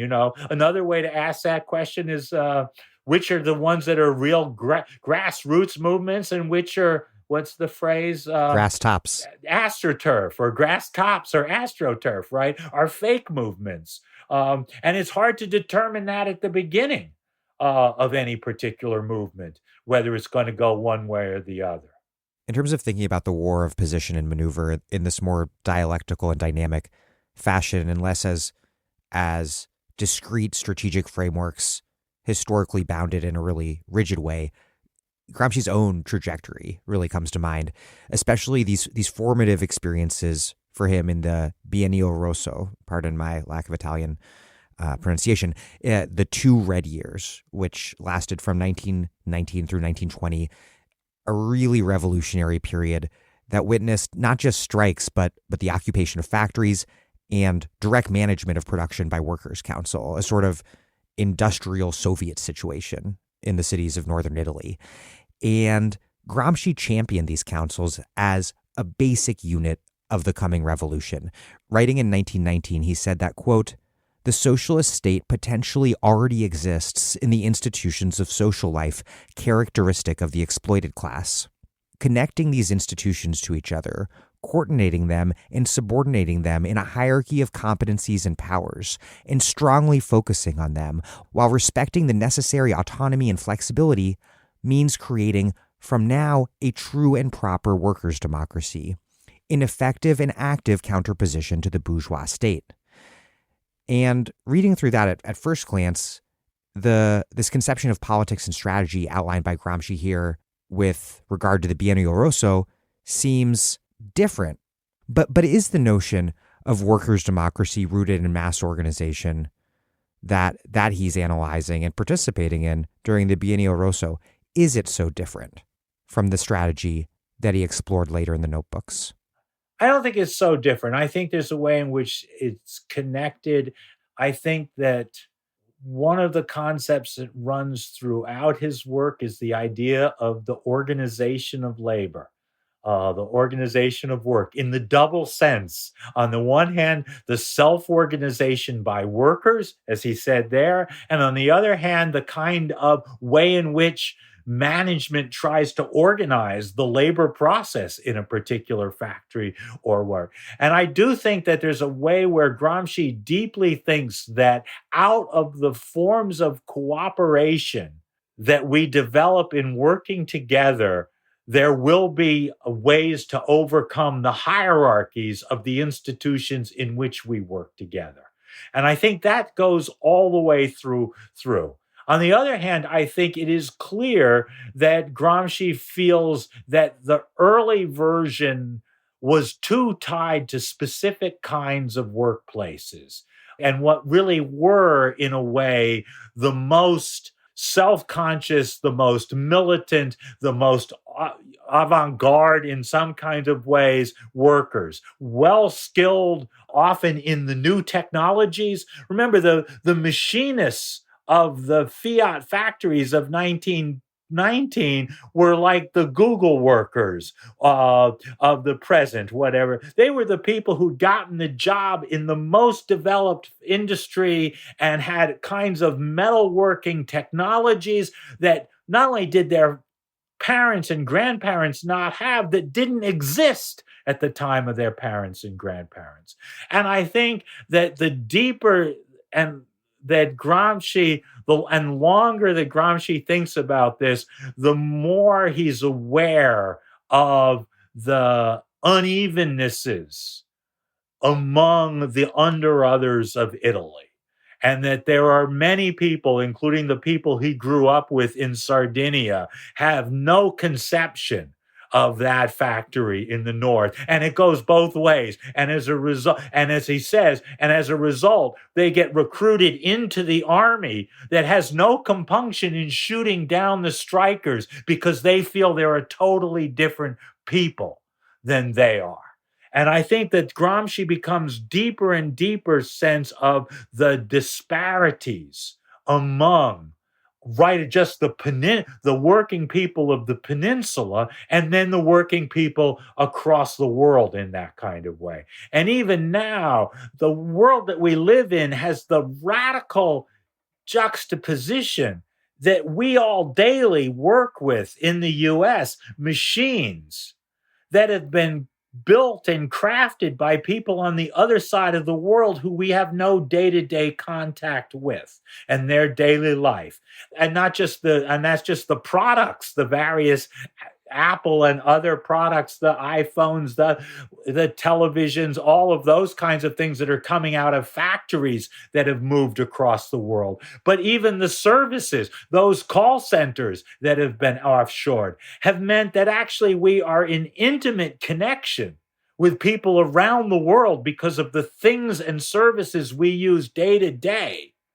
And yet we have no particular connection to those people who are working those ones, and that to understand how that could be connected, how that collective subalternity, that collective under otherness could be turned into a collective worker, a genuine, that international division of labor and international solidarity of labor remains very difficult to see. I think that's the challenge that he's trying to think through, and why his early sense that the factory would be, already you can see the socialist state in the day-to-day life of the factory. On the other hand, to give justice to the young Gramsci, that is a simpler, too often that version of socialism has often been called utopian socialism. In the era of the New Left, I forget who came up with this phrase originally. It might have been Sheila Robotham, but I don't know. Whoever it was, excuse me for missing out. A wonderful phrase of prefigurative politics, which was a politics that prefigured the social relations that you wanted to see, that one wanted to actually try in one's own organizations, whether they were a refuge house for battered women and battered children, whether it was a collective gay and lesbian bookstore, whether it was a variety of kinds of forms, whether it was new forms of health clinics that the Black Panthers and the Young Lords had put together, that there was a variety of new institutions that weren't just taking a position against it, but were trying to create new relations between healthcare workers and patients, between students and teachers, that would somehow prefigure a more democratic and equitable world. And that prefigurative politics always had limits. One wasn't able to create a kind of utopia. And Gramsci says that quite straightforwardly. He says that the relation between leaders and led is different in a party that wants to erase the distinction between leaders and led, and a party that wants to continue a distinction between leaders and led. And that's why any emancipatory politics is going to have to look different than the politics of the other side, which is basically about inventing new leaders to take over from the old leaders and keep the people who are led in line one way or another. You discussed that remarkable difference between how Gramsci was received on the Italian New Left and the New Left elsewhere. And I want to specifically ask, what were the various ways in which Gramsci was received by the Anglophone Marxist left at the moment that it was, which I think was in the 1970s when the notebooks were first translated into English. And so many things come to mind, especially a big impact on the circle around the New Left Review, including Perry Anderson's 1976 mega essay, Antinomies of Antonio Gramsci. Also, of course, very consequentially, the entirety of Stuart Hall's work, something we'll be discussing, the two of us, in the future. Big collection. There had been a few collections in the 50s that came out, but the big collection in 1971, Selections from the Prison Notebooks, really puts Gramsci on the thing. And Gramsci has two different kinds of effects. So first, there's several different English language audiences and Anglophone audiences. And so the audiences in the United States, the audiences in Great Britain, the audiences in India, just to take three of those, will be quite different, though the selections has big impacts in all three places. One of the differences will be to what degree the communist tradition is really powerful. In places where there were important communist parties, Gramsci becomes a figure for a reformation inside the Communist Party. For people trying to break with the old Stalinist party and try to invent a new model, and this will be the case both in Italy, among those figures in Britain, a number of them, particularly the figure perhaps around the Eric Hobsbawm will be one of the first figures who brings Gramsci into the British things. Hobsbawm, a great 20th century historian, one of the figures in what was known as the Communist Party Historians Group, had tried in his own way to kind of create a Gramscian culture around the British Communist Party. E.P. Thompson, though he will break from the Communist Party, nonetheless comes out of that same world. And in some ways, even Stuart Hall, though as far as I know, never a member of the British Communist Party, very close to the journal Marxism Today, which becomes the figure for the reforming of the Communist Party in Britain. And so at one level, that's what Gramsci represents. And in the U.S., that's true, but the U.S. Communist Party is much less important politically on the left and has basically been so destroyed by the Cold War that Gramsci has little impact on that.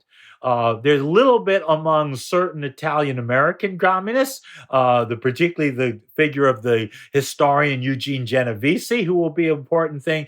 But actually, the renovation of the U.S. Communist Party is done by Black activists who emphasize the U.S. Communist Party's important role in Black activism. And so a set of figures from Du Bois to Paul Robeson to Angela Davis to various dissident small c Black communists like Nelson Peary or Harry Haywood means that in the U.S. case, it is the African-American reformation of American communism that is much more important than the Gramscian one. And so in that case, Gramsci has less importance. But there's another part where the selections comes through, and that's the student New Left.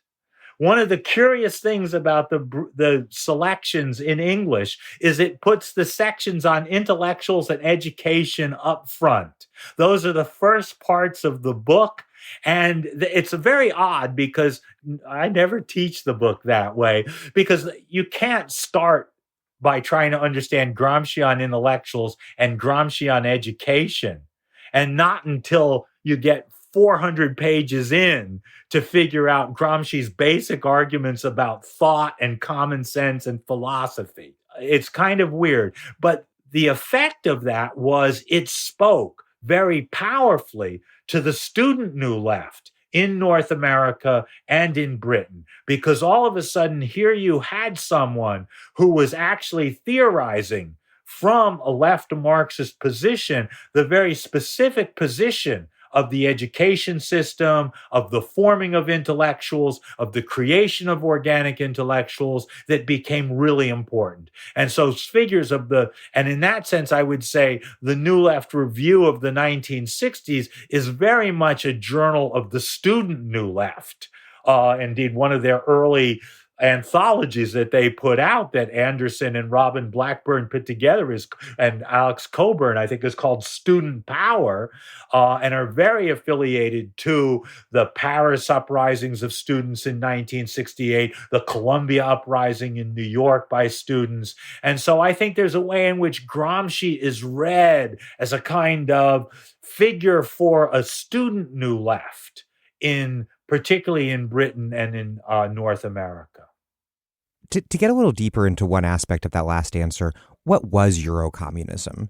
And how has Gramsci's influence on it been viewed? Because I think it's often been castigated for a certain kind of reformism. Is that fair? And why does Gramsci, either way, lend himself to those sorts of interpretations, both from admirers and detractors? Yeah, well, boy, this is a big issue. And I must say, I spent a lot of time thinking about it back in the 1970s when the heyday of Eurocommunism.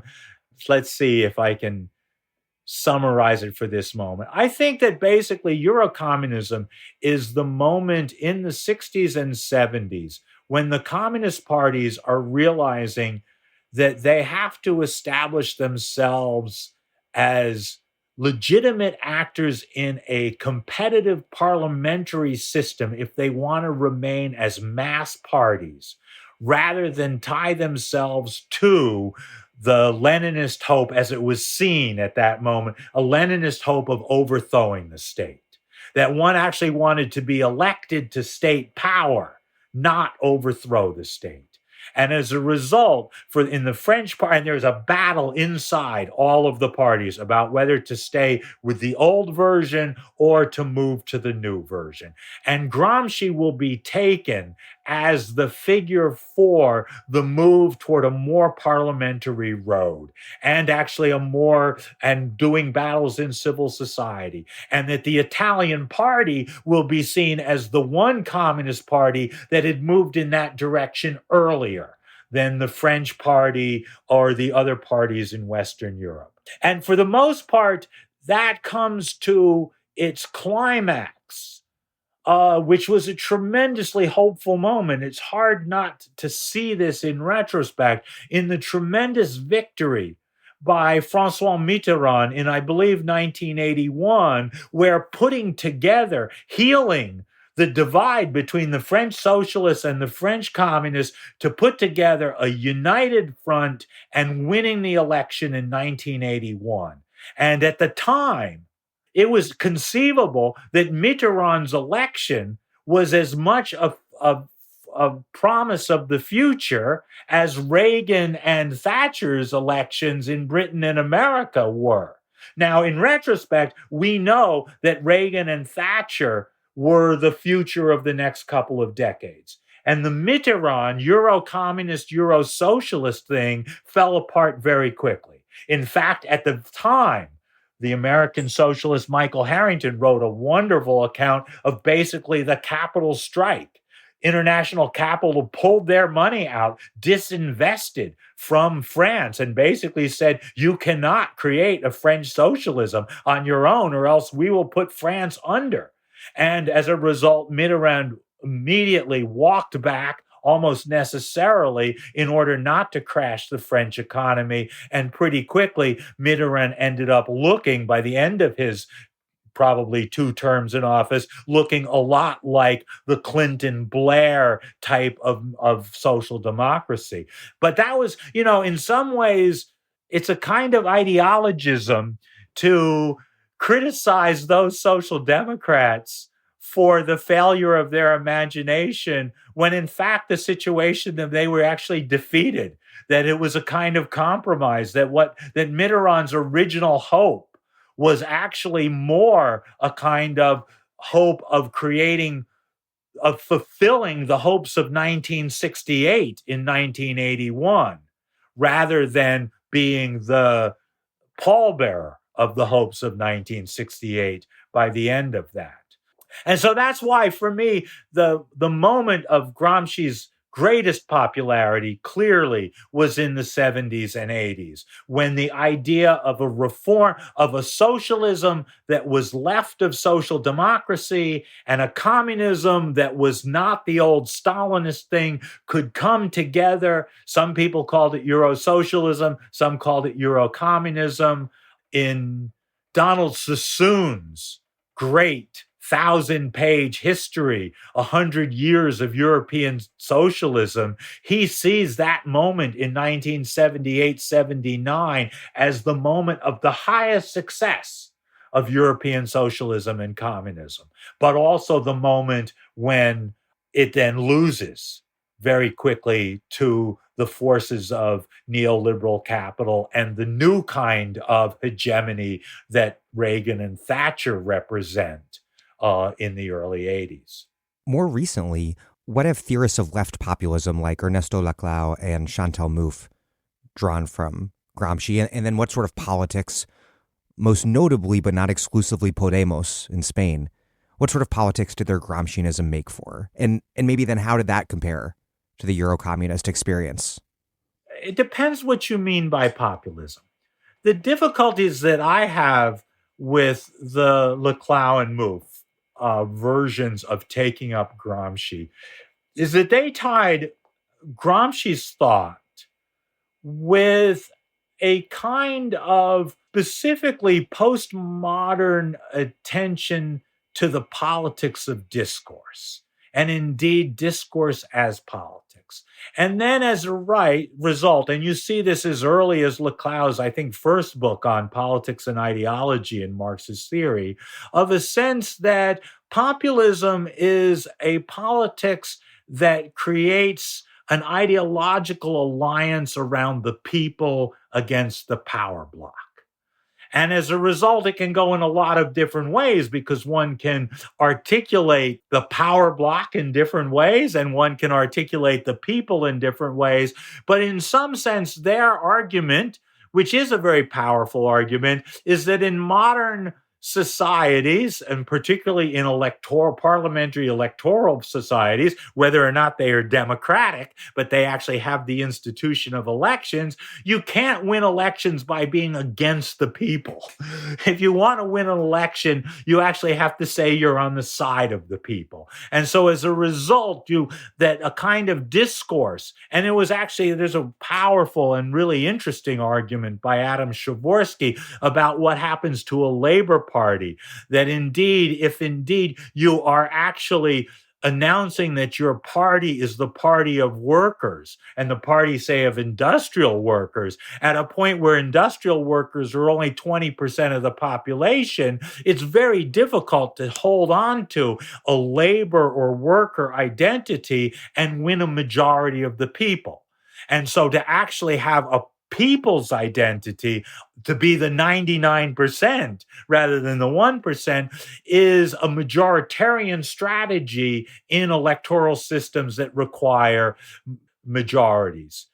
And you can see where some of Gramsci's arguments are there, that in a way that a popular movement actually has to build a majoritarian strategy in order to bring all of those different sectors. In his day, it was the sectors of the peasants, but in our day, it is sectors in service economy, workers in a variety of different social movements, indeed, that seem to have to be put together around a rhetoric. Unfortunately, I'll just say, and here I'm slightly beyond Gramsci in this, it does seem to me that this tendency of reading Gramsci falls into that ideologism that Gramsci himself criticized, and that misses the fact that these social groups are connected to economic foundations in one way or another. And it does seem to me interesting that a more powerful way or let's put it this way, if populism simply means all of the parties that claim to speak for the people, then everybody's a populist in modern politics. And then populism isn't a terribly interesting issue. One might actually see that populism is the forms of politics that have organized themselves around what Marx called at one point the secondary forms of exploitation.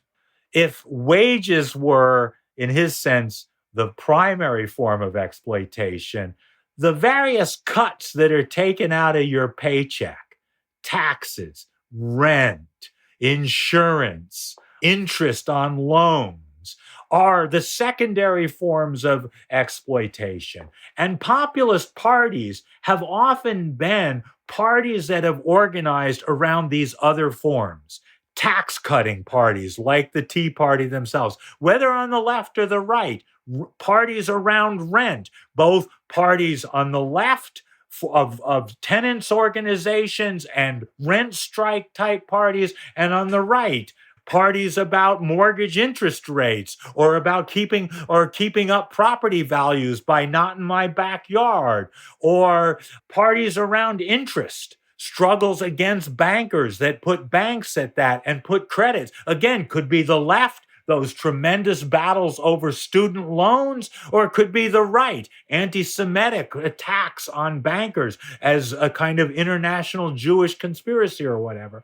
And so it does seem to me, real estate is another one. I think one of the reasons why Trump is populist is not just because he speaks about the people, but that Trump has, from the beginning of his career, been tied to the very specific set of profits and exploitations around real estate. He is a developer. He is someone who has built his career about the weird kind of fictitious capital that development is. The fact that the same building might be valued at billions of dollars one day and at a loss another day, depending on it, is partly because its value actually never is there until it's sold. Otherwise, it's putative. And so I think there's a way in which a more powerful way to understand populism than the Laclau-Mufa, apparently Gramscian vision of the discourse of populism might be to think about the very specific forms of exploitation around debt, rent, interest, taxes, insurance even, that actually create different political subjectivities that often end up looking as populist subjectivities. What about Althusser? Gramsci writes about vast and powerful superstructures, something we've already discussed a bunch. Quote, "The democratic bureaucratic system has given rise to a great mass of functions which are not all justified by the social necessities of production, though they are justified by the political necessities of the dominant fundamental group."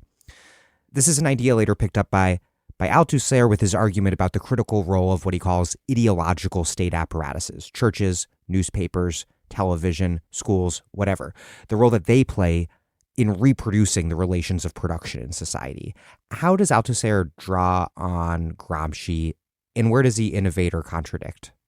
Well, that's interesting. One is, I think he does, let's say, and remember, there's two halves to that Althusser argument, which is that these ideological state apparatuses, which you just mentioned, are also complemented by the repressive state apparatuses, the apparatuses of police and army and prisons. And for Althusser, there's a kind of dialectic. There's two halves that I think of as Althusser's contribution to this. And one half is clearly Gramscian. And that is the half where he's taking up Gramsci's idea that there are apparatuses of hegemony.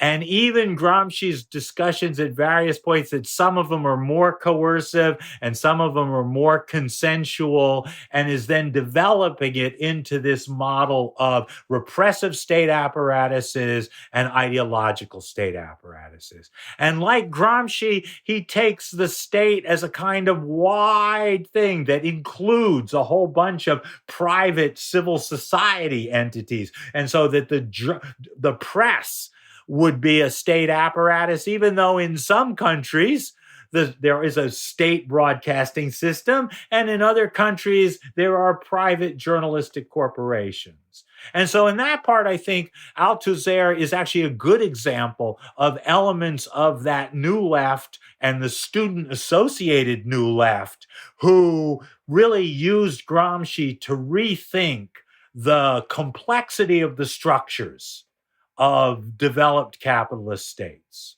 The other half of Althusser is really quite un-Gramscian, which is to say, ideology not as a set of apparatuses, but as a psychic structure. And here, Althusser, like many of his generation of the New Left, drew on the prestige of psychoanalysis to kind of have almost and Lacanian psychoanalysis, to have an almost kind of psychoanalytic way of understanding that ideology. That ideology isn't just a bunch of beliefs in your head, it's actually the process of constructing subjects that is a kind of deep psychic structure. And that is very powerful and had tremendous influence for decades in a variety of post-Althusserian forms of thought, even some that gave up on Althusser specifically.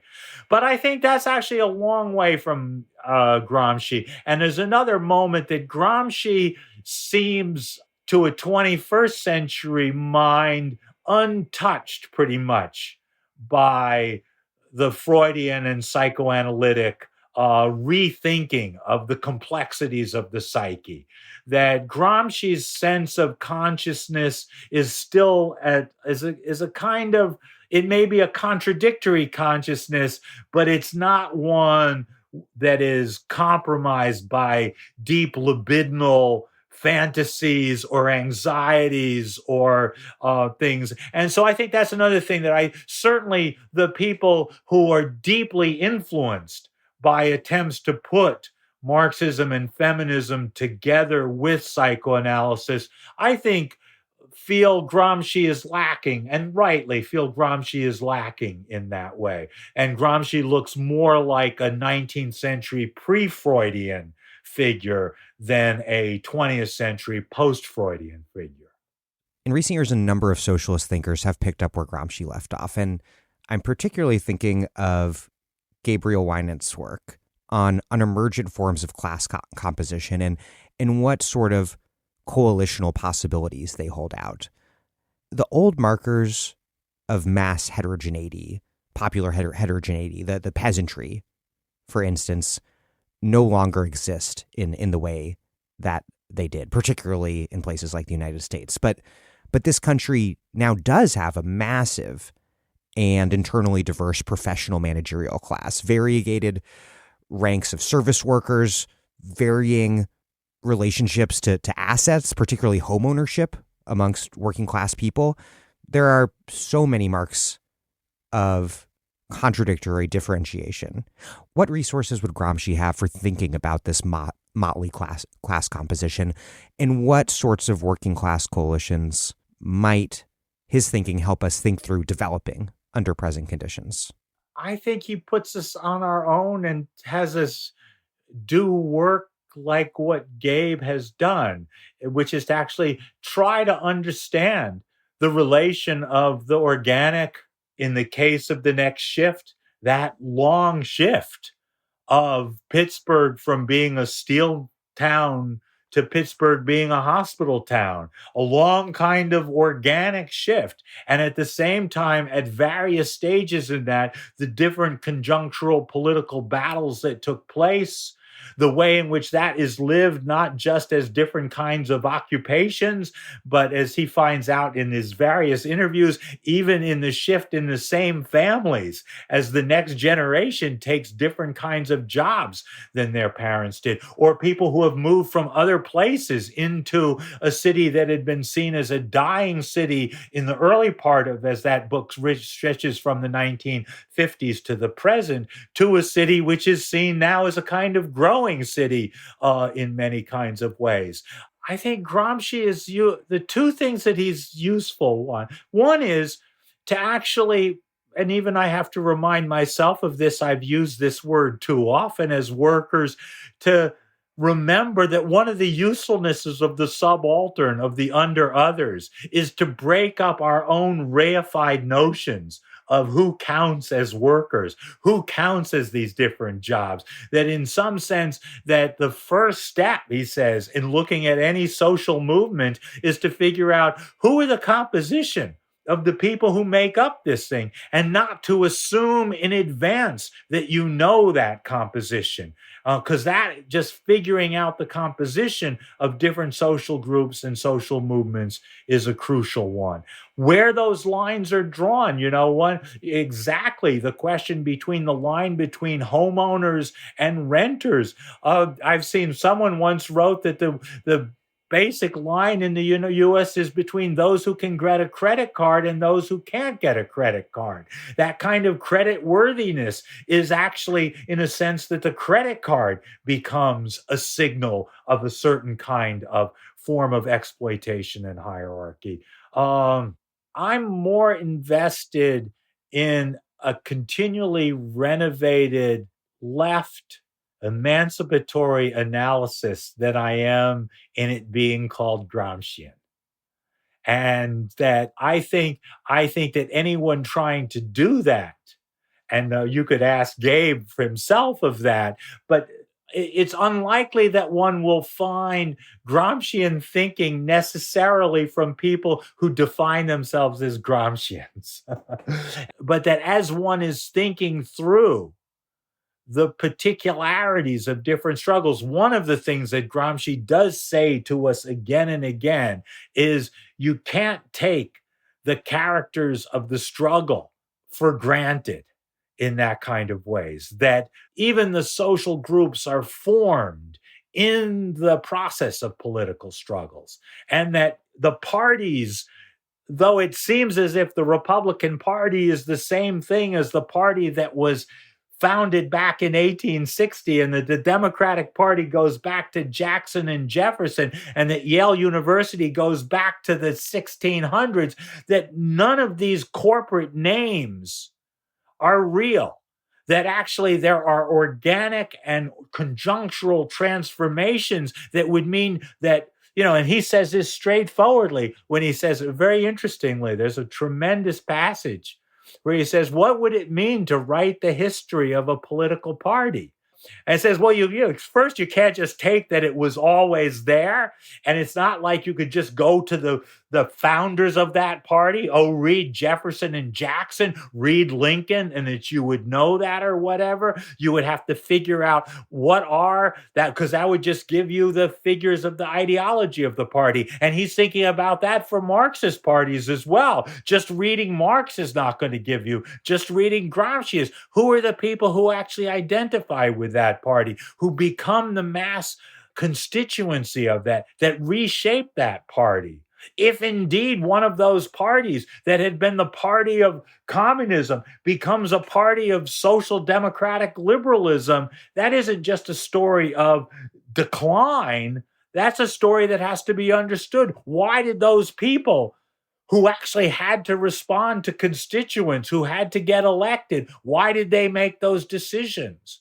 I do think that Gramsci probably offers more to those who are trying to think through the upheavals of different party systems and political forces than to people like Gabe in the next shift, who are thinking in a way as labor historians about the reshaping of working populations in different cities. I'm not sure that Gramsci has ever been turned to by labor historians. There may be other people that are going to give you more on labor history than Gramsci.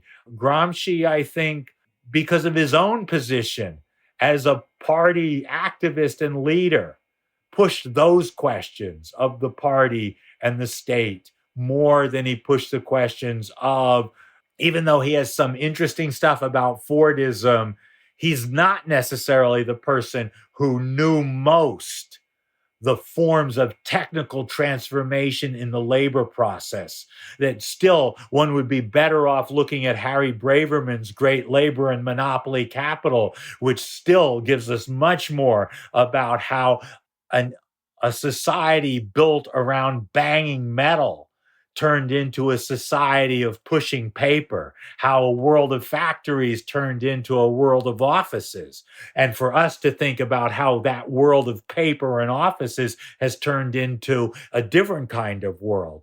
And in some ways, I see Gabe's work almost as kind of the next generation of Braverman's understanding of the transformations of American workplaces and American labor processes than in a Gramscian frame. How should U.S. leftists, as both internationalists and inheritors of a settler slave society, work with Gramsci's insistence that any potential hegemon needs to speak to the national popular? Patriotism, for obvious reasons, has always been fraught for the U.S. left. How does defining who we are, who the we is, help us figure out how to change this country that's in the belly of the world's systemic beast? The two things I think Gramsci is most useful for Americans is, one, to get out of America. You know, the reason that I still would use the slogan of saying that I'm a Marxist, Raymond Williams famously wrote a great essay called "You're a Marxist, Aren't You?" And he said that most of the times he didn't think of himself as a Marxist, but when someone accused him, "You're a Marxist, aren't you?" he then felt, yes, obviously, because it meant something as a kind of, that someone was drawing that line. And I feel a similar kind of thing, that one of the powers of Marxism for people on the U.S. left is it is an international discourse that forces you to learn other languages, other national traditions, other political traditions, and not think that American politics is all that there is to politics. And that's a really important thing for all of us to continually learn. And the other thing is, and is kind of a reverse thing, is that Gramsci is very useful because Gramsci is writing in a situation of a country that, if it was ever a major world power, was well into antiquity. And where Gramsci writes most of his thing about a society where there was no hegemonic party. And whereas in the US, where if we say US hegemony or capitalist hegemony or what Republican hegemony, those seem to be like set in stone. Gramsci is very useful in realizing how fragile any hegemonic alliance is. And it makes one have to rethink US history, not as one long hegemonic moment, but wow, is there real breaks? Can one see what happens in that 30 years Civil War that Du Bois talks about in Black Reconstruction, that goes from the early 1850s until the late 1870s or even beyond, and is not the 4 years of the Civil War? How does one rethink what the New Deal was? How does one rethink what Reaganism is? That those kinds of moments, I think, can be read in a Gramscian way. And in fact, Gramsci's whole sense of trying to see the history of a nation and its parties as a history of crises and settlements is a richer way of understanding U.S. history than the sort of sense that the settlers came, they conquered, and they ruled forever. On the other hand, I think to understand the peculiarities of American experience, and here I mean hemispheric American experience, the weird and tragic clash of European settlers, Native American inhabitants and peoples, and enslaved Africans transported by the millions across, as George Bush said, wow, there were more African Brazilians than there are African Americans, to his shock. That there is, I think, something about American exceptionalism, about the settler, enslaved, and indigenous histories of the Americas that Gramsci hardly grasped. Nor should we be, and anyone who's looking to Gramsci to figure that out would be mistaken. There, it's clear that Gramsci, as I said last time, that Gramsci's great U.S. counterpart, W.E.B. Du Bois, thought about those issues much later, and yet even Du Bois is not that concerned with the indigenous history of the Americas in his re-understanding of that. I think we still have to write those histories in the U.S. and across those U.S. boundaries. I think that the comparisons that do not either assimilate U.S. to Brazilian experience nor Brazilian to U.S. experience, but think as seriously about the parallels and differences between the Brazilian and the U.S., just to take the case of two large nations on either of the two continents. Oftentimes, I think one of the problems with the Marxist tradition has been to actually, like liberal traditions, see the U.S. as as a European extension. And that one would then read all the Europeans and see the U.S. as the end of that. Gramsci at least would let us think that maybe Brazilian Marxists could help us think about a new American Marxism as well as Gramsci does. Well, Michael Denning, thank you so much. Thank you. I've enjoyed this.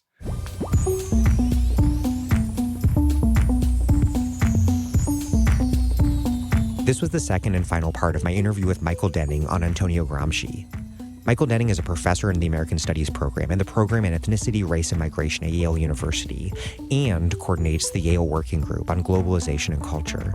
His books include Noise Uprising, The Audio Politics of a World Musical Revolution, Culture in the Age of Three Worlds, and The Cultural Front, The Laboring of American Culture in the 20th Century. He will be back soon for a series of interviews on Stuart Hall. Thank you for listening to The Dig from Jacobin Magazine. As Marx once said, after noting that upon the different forms of property, upon the social conditions of existence, rises an entire superstructure of distinct and peculiarly formed sentiments, illusions, modes of thought, and views of life. The entire class creates and forms them out of its material foundations and out of the corresponding social relations. While other podcasts similarly interpreted the world in various ways, our point is to change it. We're posting new episodes every week.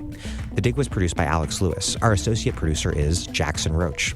We are recorded at WBRU in Providence. Music by Jeffrey Brodsky.